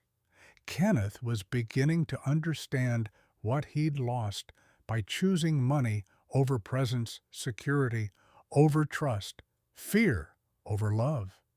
And he was beginning to suspect the price would be steeper than a conservatorship case could ever measure. Scott's apartment smelled like desperation and old takeout containers. The phone screen glowed at 2:17 a.m. with a name that made his stomach clench. Frankie. He could ignore it, could pretend the $85,000 he owed to Portland's least forgiving loan shark would somehow evaporate if he just stopped answering. But debt to men like Frankie didn't evaporate. It metastasized. 3 weeks, Scott. That's all you've got left. Frankie's voice carried the calm of someone who'd delivered this message 100 times. 85,000 with interest, or I send people who don't make phone calls first. Scott's hand shook holding the phone. The conservatorship, it's happening. 3 weeks, the house sells, I'll have your money. You better. Because you know what happened to Tommy Chen when he couldn't pay right. Scott knew. Everyone in the gambling circuit knew. Tommy Chen had walked with a limp for 6 months after Frankie's collectors finished their conversation. The medical bills alone had been more than the original debt. Clocks ticking. The line went dead. Scott sat in darkness and calculated the distance between here and rock bottom. Realized he'd already fallen past it weeks ago, was still falling, would keep falling until something stopped him, or he hit the kind of bottom you didn't get up from. The farmstead was 3 hours away. Scott made the drive on a Tuesday night, arriving at the property near midnight with a crowbar in his passenger seat and a plan that felt more like suicide than salvation. He'd break in while Brian slept, find whatever cash the old man kept around, take enough to buy 3 more weeks from Frankie. But Duke barked before Scott even reached the porch. The door opened backlit from within, and Brian stood there in pajama pants and an old flannel shirt. Scott broke. Right there on the porch in front of the father he'd thrown away, he crumbled into sobs that came from somewhere deeper than shame. I came to rob you. I have a crowbar in the truck. I'm 85,000 in debt to a loan shark, and I came here to steal from you. Brian pulled him inside, made coffee despite the hour, let Scott talk until words ran dry, and only silence remained, the kind of silence that holds space for truth instead of filling it with comfortable lies. Gambling addiction. Started with online poker 2 years ago, thought he had a system, won 40,000 initially, and believed his own brilliance. Lost 120,000 chasing that first win. Borrowed from Frankie when legitimate banks refused him. Now the debt had grown with interest into an amount that would take years to repay, and Frankie wanted it in weeks. Dad always said I was reckless. Scott's voice was hollow. Turns out he was right about that too. Brian poured more coffee. I wasn't right. I was judgmental. There's a difference. You tried to teach me responsibility, and I turned it into addiction, because I taught responsibility without understanding why you were reckless in the first place. Brian's eyes held something Scott had never seen before. Not pity, but recognition. I never asked what you were running from, just told you to stop running. The confession took an hour. Everything Scott had been carrying alone, the feeling of being invisible as the youngest child, watching Kenneth excel at law and Rebecca charm everyone she met. The gambling had started as proof he was smart, strategic, capable of something besides being the family afterthought. Had metastasized into need, then compulsion, then the kind of desperation that brought you to your father's door with a crowbar. I'll pay Frankie. Brian's tone allowed no argument. All of it. But you go to Gamblers Anonymous. You get help, and you testify honestly at the hearing. Scott's head snapped up. I can't testify for you. Richard Miller will destroy me. And I signed the petition. I'm legally bound. Then testify against me honestly. Tell the truth about who I am. That's all I ask. Why would you help me after what I did? Because you're my son. And I failed you by hiding who I was, by teaching you that competence meant never needing help, that strength meant never showing weakness. I'm done hiding. The wire transfer went through the next morning. $85,000 to an account Scott provided, the kind of account that existed in legal gray areas, and asked no questions about origins. Frankie confirmed receipt by noon with a text, "We're square. Don't come back." Scott stayed at the farmstead, too ashamed to face Portland, too broken to pretend anymore that he had anywhere else to go. Robert Williams arrived on Tuesday afternoon with witness lists and strategy documents. The hearing was 6 days away.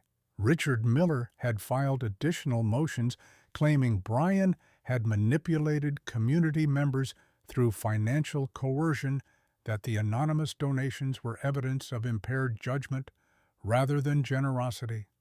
They're painting you as a cult leader. Robert spread papers across the kitchen table. Someone with delusions of grandeur buying loyalty from vulnerable people. Brian thought about Tyler Martin's surgery, the Johnson farm saved from foreclosure, the library roof that wouldn't leak on children trying to learn. How was helping people evidence of incompetence? Robert continued, "We need to counter with your financial history.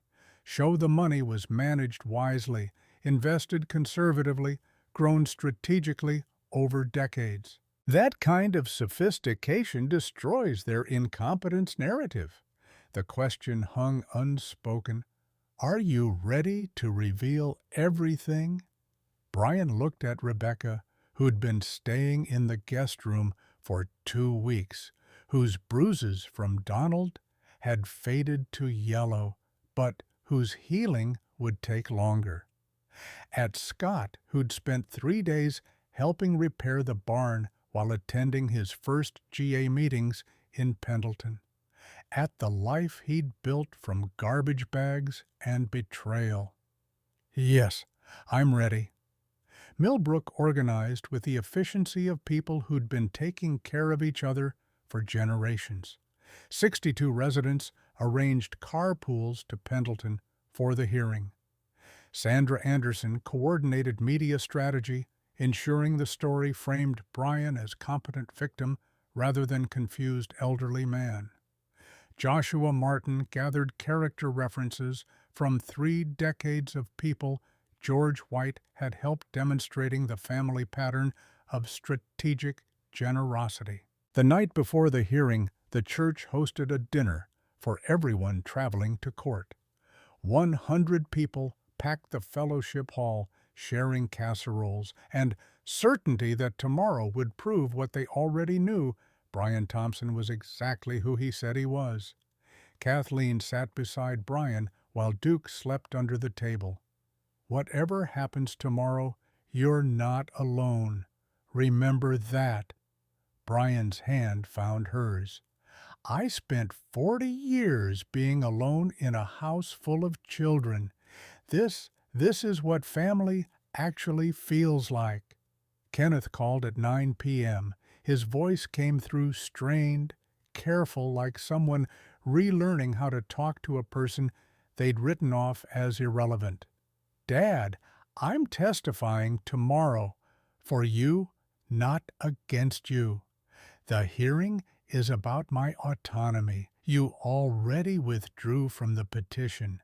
I know.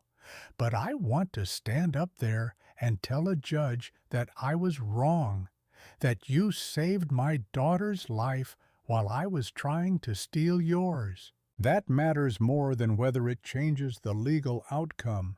Emma's surgery went well. Perfect. She's home recovering. Asks about you constantly. Maggie's bringing her to Thanksgiving at the farmstead if you'll have us." Brian's throat tightened. "I'd like that." After they hung up, Brian opened George's journal and made an entry. "Tomorrow, I stop hiding completely. Not just the money, but the choices that led to it, the secrets that shaped everything, the man I've been underneath, all the careful construction. Win or lose, they'll see me. That has to count for something."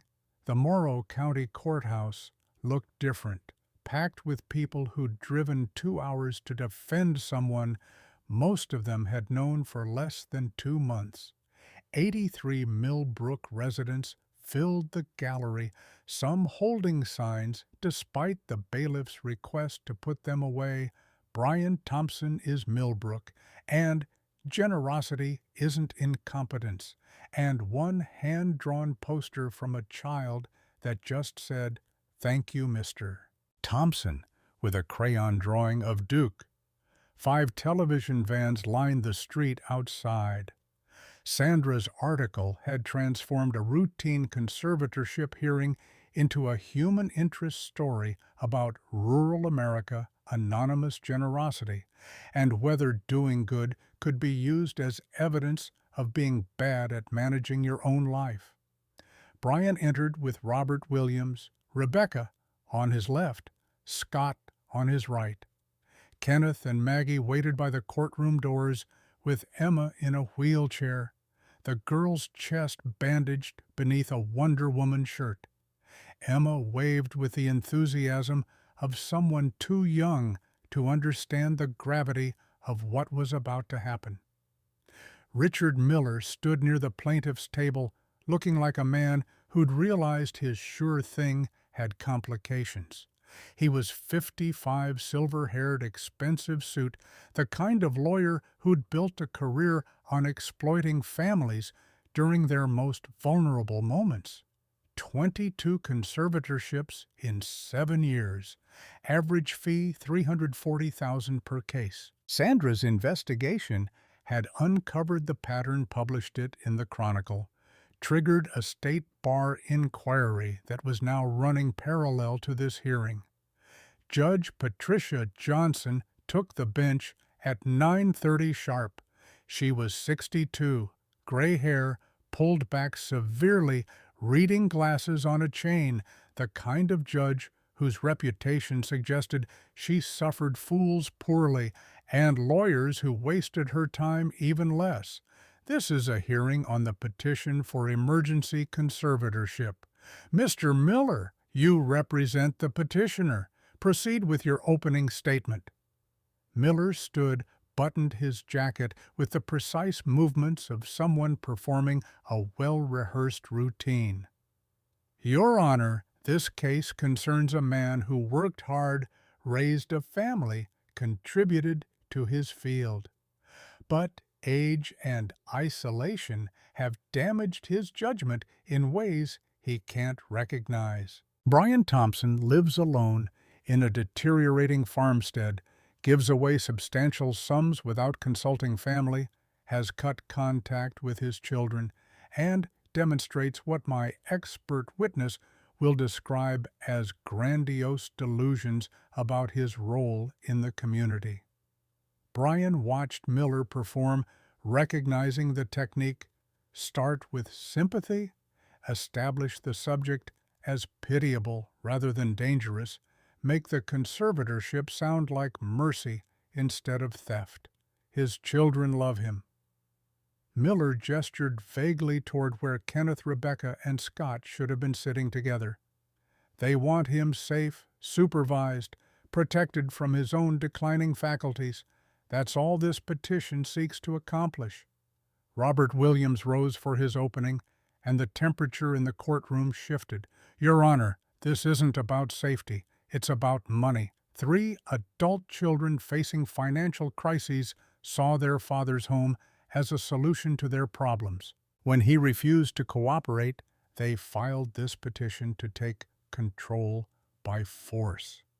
What we'll show today is a man who's not only competent, but thriving, healthier, happier, more engaged with community than he's been in decades. The real question isn't whether Brian Thompson can take care of himself. It's whether his children ever bothered to see him as anything more than an inheritance waiting to happen. Miller called Dr. Roland Webb as his first witness. The psychiatrist was 68 bow-tie briefcase that probably cost more than most people's rent. He'd never met Brian, a fact Robert established immediately during cross-examination. You diagnosed Mr. Thompson from behavioral patterns described by his family. Webb adjusted his glasses. Standard practice in cases where the subject refuses evaluation. He didn't refuse.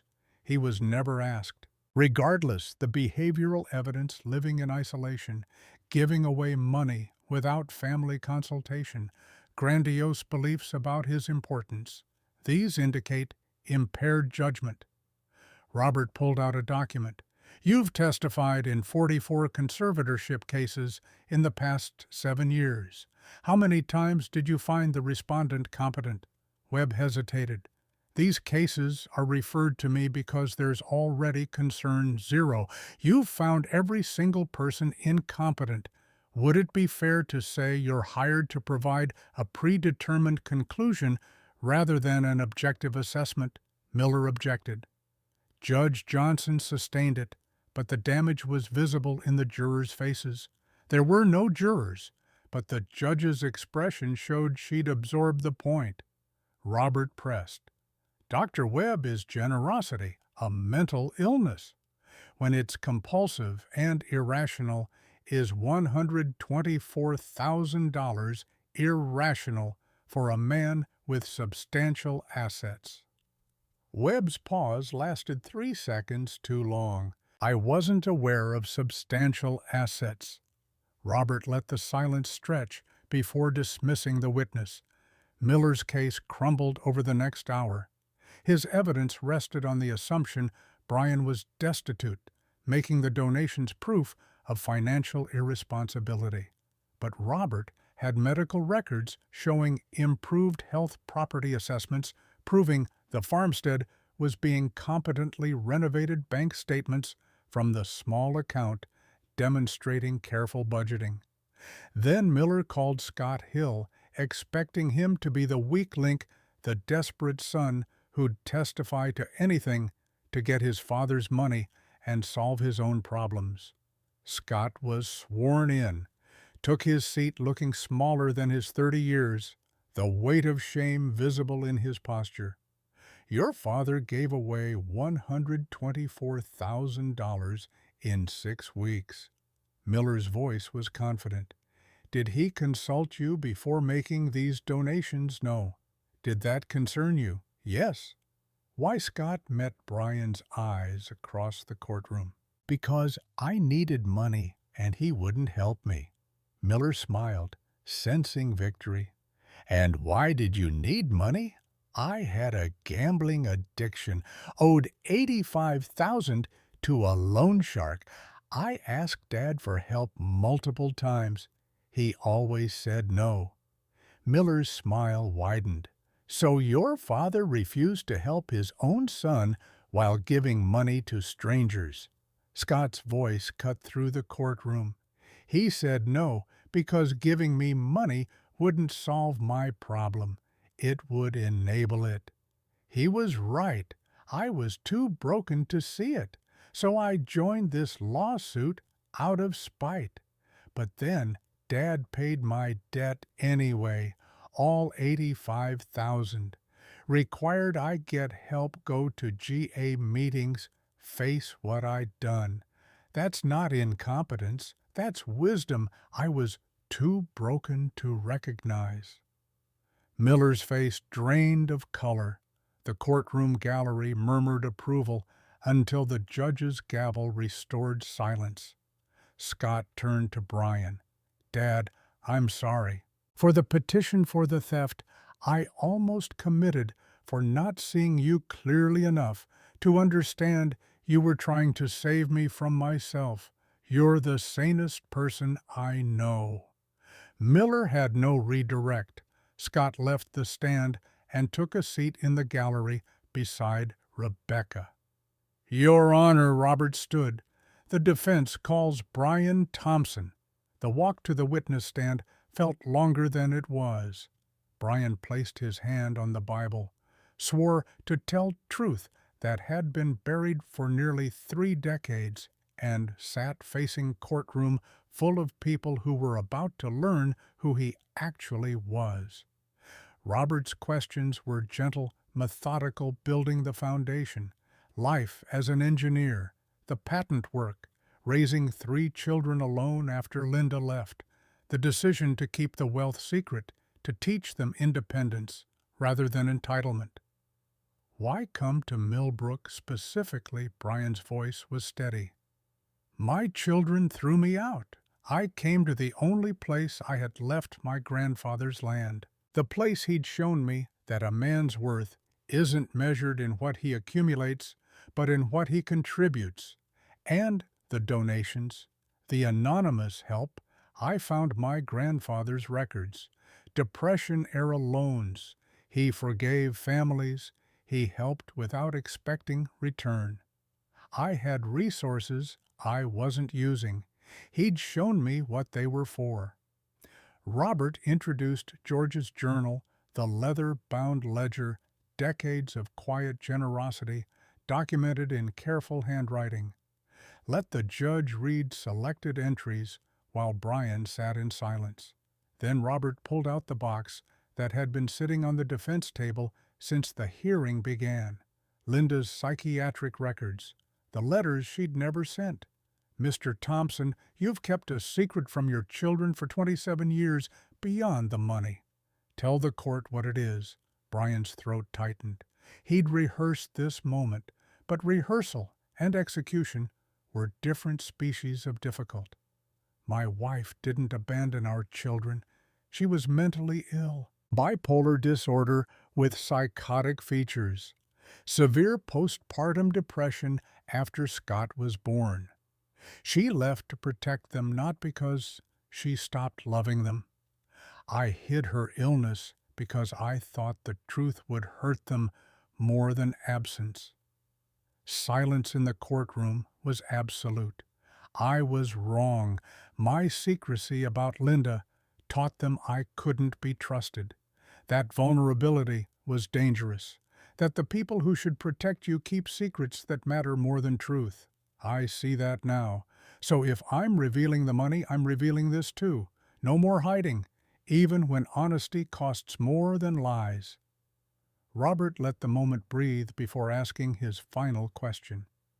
Mr. Thompson, what is your current net worth? Brian looked at Kenneth in the gallery, at Rebecca, at Scott, at the judge, whose expression gave nothing away. $280 million. The courtroom exploded.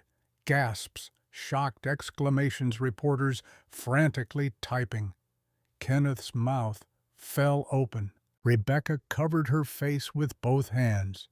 Scott stared at the ceiling as if asking God why he'd been too stupid to ask before joining a lawsuit. Judge Johnson's gavel came down hard. Order! Everyone shut up or I clear this courtroom. The silence that followed was heavier than what had come before it. Robert distributed folders prepared by accountants, financial records dating back to 1994, patent sale documentation, investment portfolio statements, 32 years of meticulous money management laid bare for official scrutiny. $280 million from a data compression algorithm sold in 1994 for $8 million. A derivative patent in 1996 for $12 million. Conservative investments in index funds and municipal bonds compounding quietly while Brian lived on his engineering salary and taught his children that wealth was something you earned through work. Judge Johnson studied the documents with the careful attention of someone who'd been surprised but refused to show it. These figures are verified. Robert handed her the accountant's affidavit, independently confirmed. Mr. Thompson has managed this fortune for 28 years with the kind of sophistication most wealth managers would envy. The anonymous donations represent 0.04% of his total assets. Calling that irrational is like calling Warren Buffett reckless for donating to charity. Richard Miller approached the stand trying to salvage something from wreckage. You hid this fortune for nearly 3 decades. That's deceptive. Brian met his eyes without flinching. Private, not deceptive. I never lied. Just didn't volunteer information that wasn't anyone's business. Your children were struggling financially. You let them suffer. They're adults who made choices. I offered time advice presence. They wanted money without relationship. I wouldn't enable that. 124,000 given to strangers. Not strangers. Community members. I researched every recipient, verified need, ensured the money would be used wisely. That's more due diligence than most philanthropists bother with. Miller changed tactics, desperation creeping into his voice. You isolated yourself from family, cut off contact. They threw me out and changed my locks. I found connection where they created absence. You manipulated an entire town. I helped a town because my grandfather taught me that's what you do when you have more than you need. They're here because they want to be, not because I bought them. Miller had nothing left, dismissed the witness with the kind of defeat that suggested his career might have just ended along with this case. Robert called character witnesses who testified with the efficiency of people telling obvious truth. Joshua Martin describing Brian's integration into Millbrook, his careful approach to giving his continuation of George White's legacy. Dr. Stephanie Harris presenting medical evaluations showing cognitive function in the 96th percentile. Physical health, excellent. Psychological state, sound. Kathleen explaining Brian's daily routine, his clarity of purpose, his obvious competence in managing both property and relationships. Sandra Anderson spoke about her investigation, how Brian's giving pattern showed methodical research and strategic impact rather than impulsive behavior. Every donation had been verified, tracked, documented with the precision of someone who understood money's power and weight. Then Kenneth took the stand, and the courtroom's attention sharpened. "Mr. Lee, you're one of the petitioners, yet you withdrew from the case." Why, Kenneth's voice was quiet but clear. "Because my father saved my daughter's life while I was trying to steal his freedom. He gave $180,000 for Emma's surgery, gave it without conditions, without hesitation to a son who'd just thrown him out of his house. Foolish. That's not incompetence.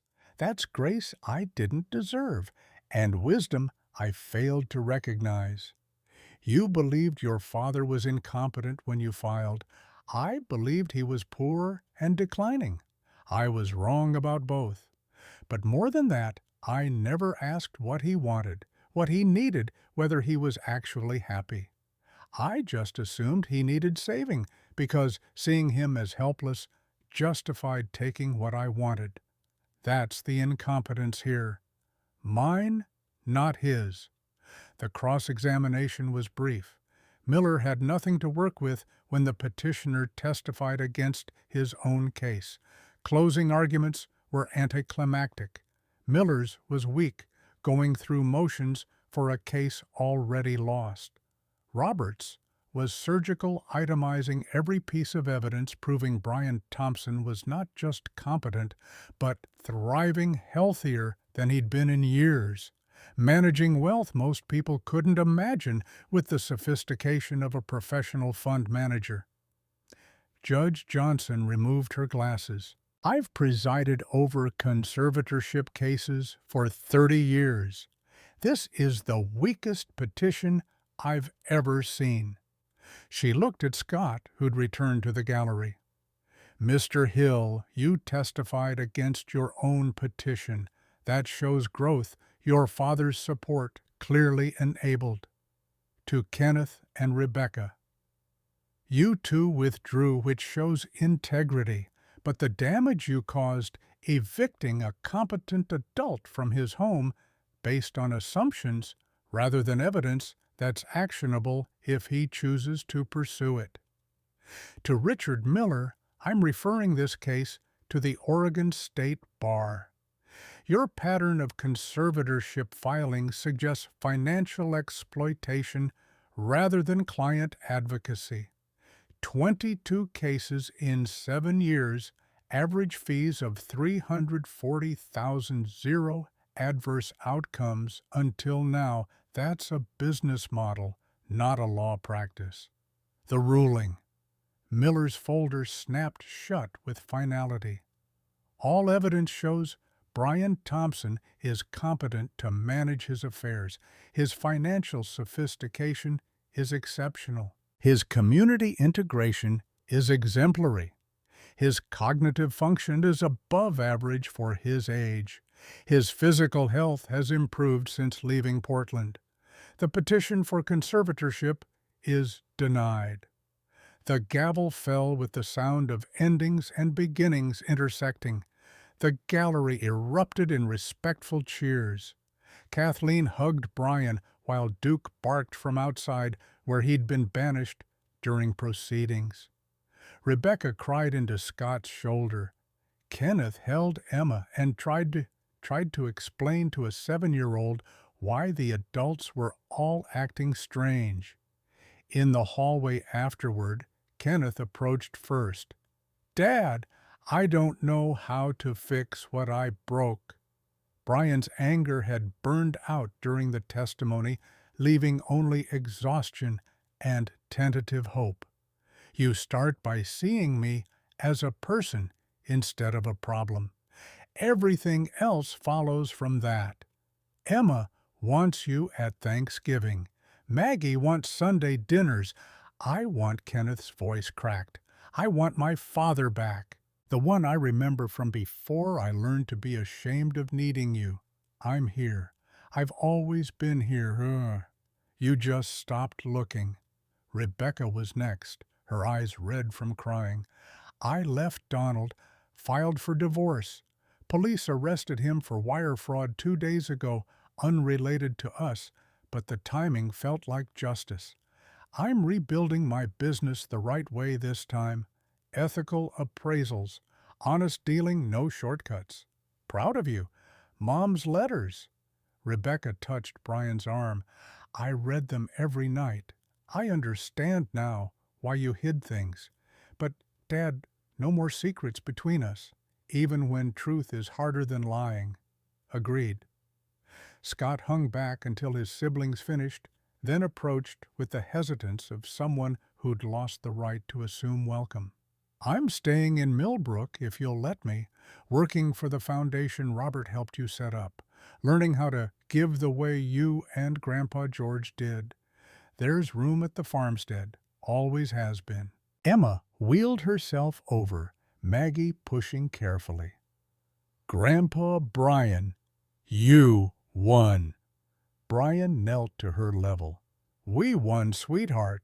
You being here made the difference. Can Duke come to my birthday party next month? Duke goes wherever I go. So yes, the foundation launched in October with a mission statement that would have made George White weep with recognition, supporting rural communities through strategic generosity, helping families help themselves, building networks of care that outlast individual need. The board included Joshua Martin as president, Kathleen Robinson, Sandra Anderson, Robert Williams, and 2 others from neighboring towns who understood rural poverty from inside rather than through statistics. Brian served as advisor rather than president, refusing to let his name define the work.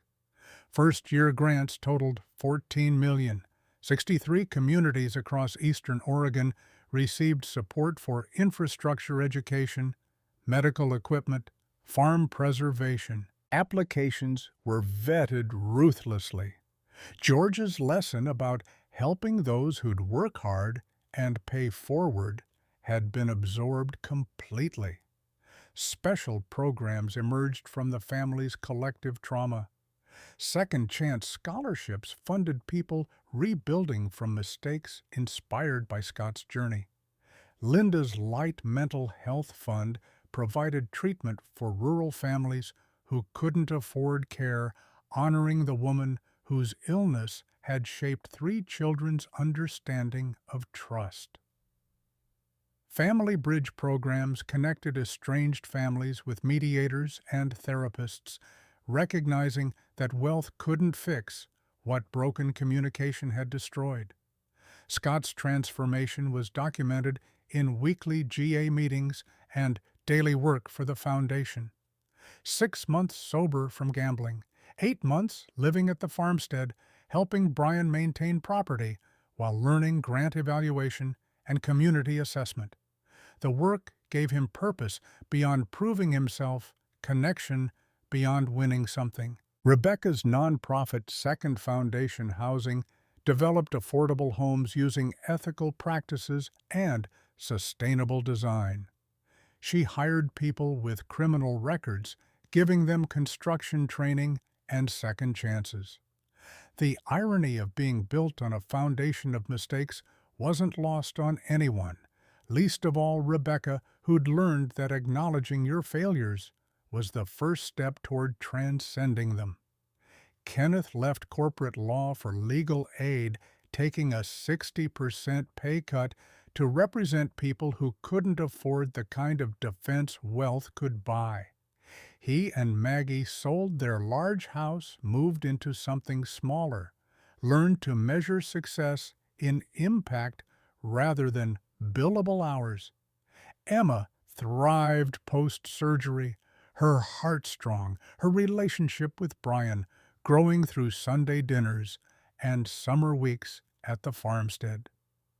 On a November evening 5 months after the trial, Brian sat on the farmstead porch with George's journal. Duke slept at his feet, grayer than in June, but still present, still loyal. The mountains caught the last light turning purple against darkening sky. Brian wrote, George, oh, I finally understand. Wealth without purpose is burden. Family without honesty is fiction. Community without contribution is loneliness. My children took everything from me and gave me the chance to find what I'd lost myself. The money was never the point. It was the tool. The treasure is connection with Duke at my feet, Kathleen beside me, grandchildren who know my name, a community that calls me neighbor and children, learning that love is presence, not transaction. Thank you for showing me the way home. Thanksgiving arrived cold and clear. Brian and Kathleen cooked for 2 days, preparing for the 43 people who'd RSVP'd. The farmstead had never held this many tables stretched across the restored living room into the kitchen, extra chairs borrowed from the church plates, mismatched but plentiful. Kenneth and Maggie arrived first with Emma, who immediately found Duke and rode him around the property like a small queen on a patient beast. Rebecca brought her new boyfriend, introduced tentatively, carefully, a good man who worked construction and treated her like someone valuable.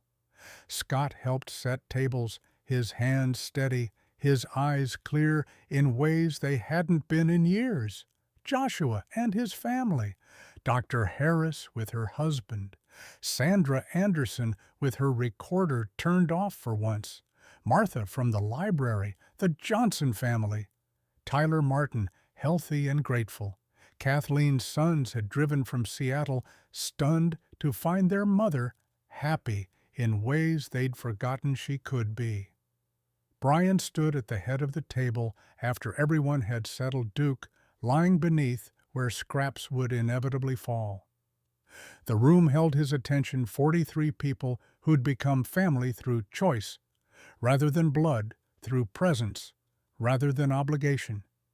We're grateful for second chances, his voice carried through the room, for truth that heals even when it hurts, for family we choose and family we rebuild, for communities that catch us when we fall, for the reminder that worth isn't measured in what we have, but in what we give, and for the knowledge that being broken isn't the end.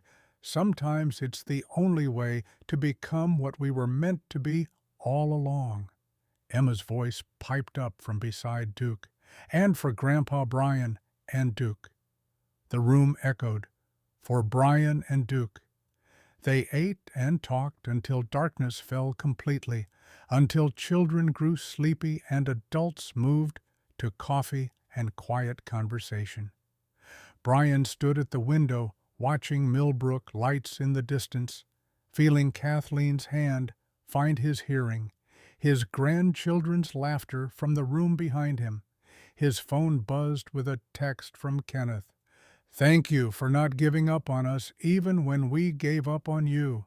Emma says she wants to spend Christmas at the farmstead. I think we all do. Brian typed back. You're always welcome. That's what home means? Later, after everyone had left and the dishes were washed and Duke had been walked, one final time, Brian and Kathleen sat on the porch, wrapped in blankets, against November cold. Stars burned overhead with the clarity only high desert skies provided. You did it! Kathleen's voice held wonder. Built a life from nothing, from garbage bags and betrayal. Same thing sometimes. She kissed his temple. You taught a whole town that generosity isn't weakness. That's more valuable than money ever could be. George taught me first, and now you're teaching others. That's how it works. Legacy isn't what you leave when you die. It's what keeps growing after you're gone. Brian pulled her closer, feeling the warmth of her against the cold, the weight of Duke at their feet, the sounds of an old house settling into another night. His children had thrown him away because they thought he was worthless, had learned he was wealthy, and were now discovering that neither assessment mattered as much as they'd believed, because worth wasn't measured in net worth, wasn't calculated by what you owned, or who loved you, or how much you'd accumulated before death. Worth was measured in the Tyler Martins whose surgeries you funded, the Johnson farms you saved, the libraries you repaired, the children you raised even when they broke your heart, the communities you served even when they couldn't repay you, the dogs who slept at your feet, and the women who chose to sit beside you in the cold. You can judge a person's true value by what they do when no one's watching and nothing's demanded in return. Brian had spent 28 years proving that to himself. The rest of his life would be spent proving it to everyone else. The phone buzzed one final time. A text from Sandra.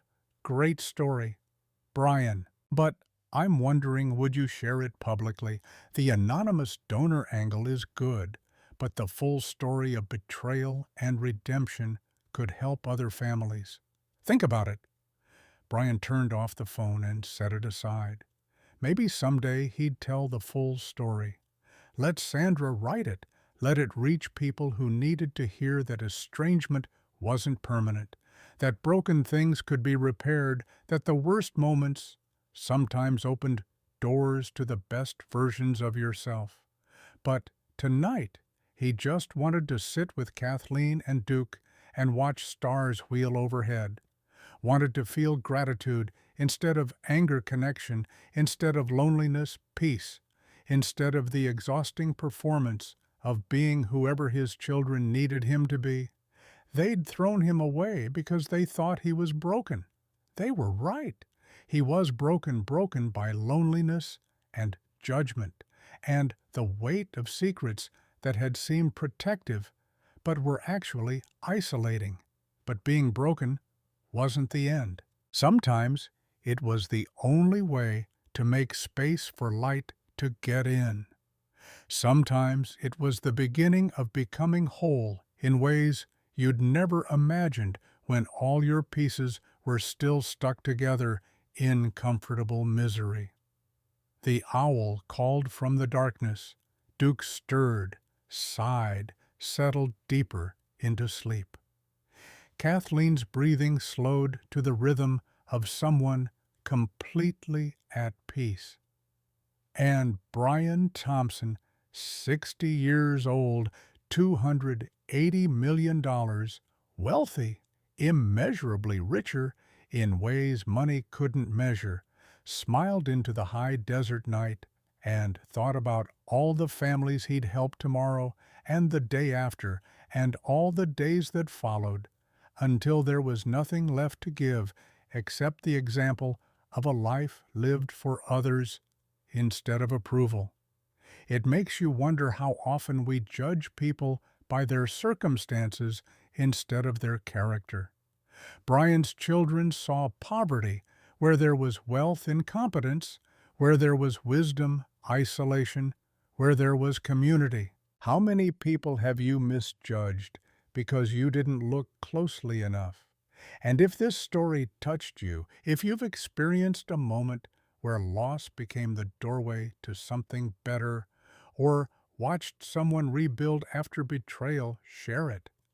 Not for Brian, who doesn't need validation anymore, but for everyone else who's standing on a porch in the rain with garbage bags, wondering if this is the end or just the beginning, dressed in endings clothes. Because sometimes the people who break you are the ones who free you. Sometimes being thrown away is permission to finally become yourself. And sometimes the worst thing that ever happened turns out to be the best thing in disguise. You just have to survive long enough to recognize the gift.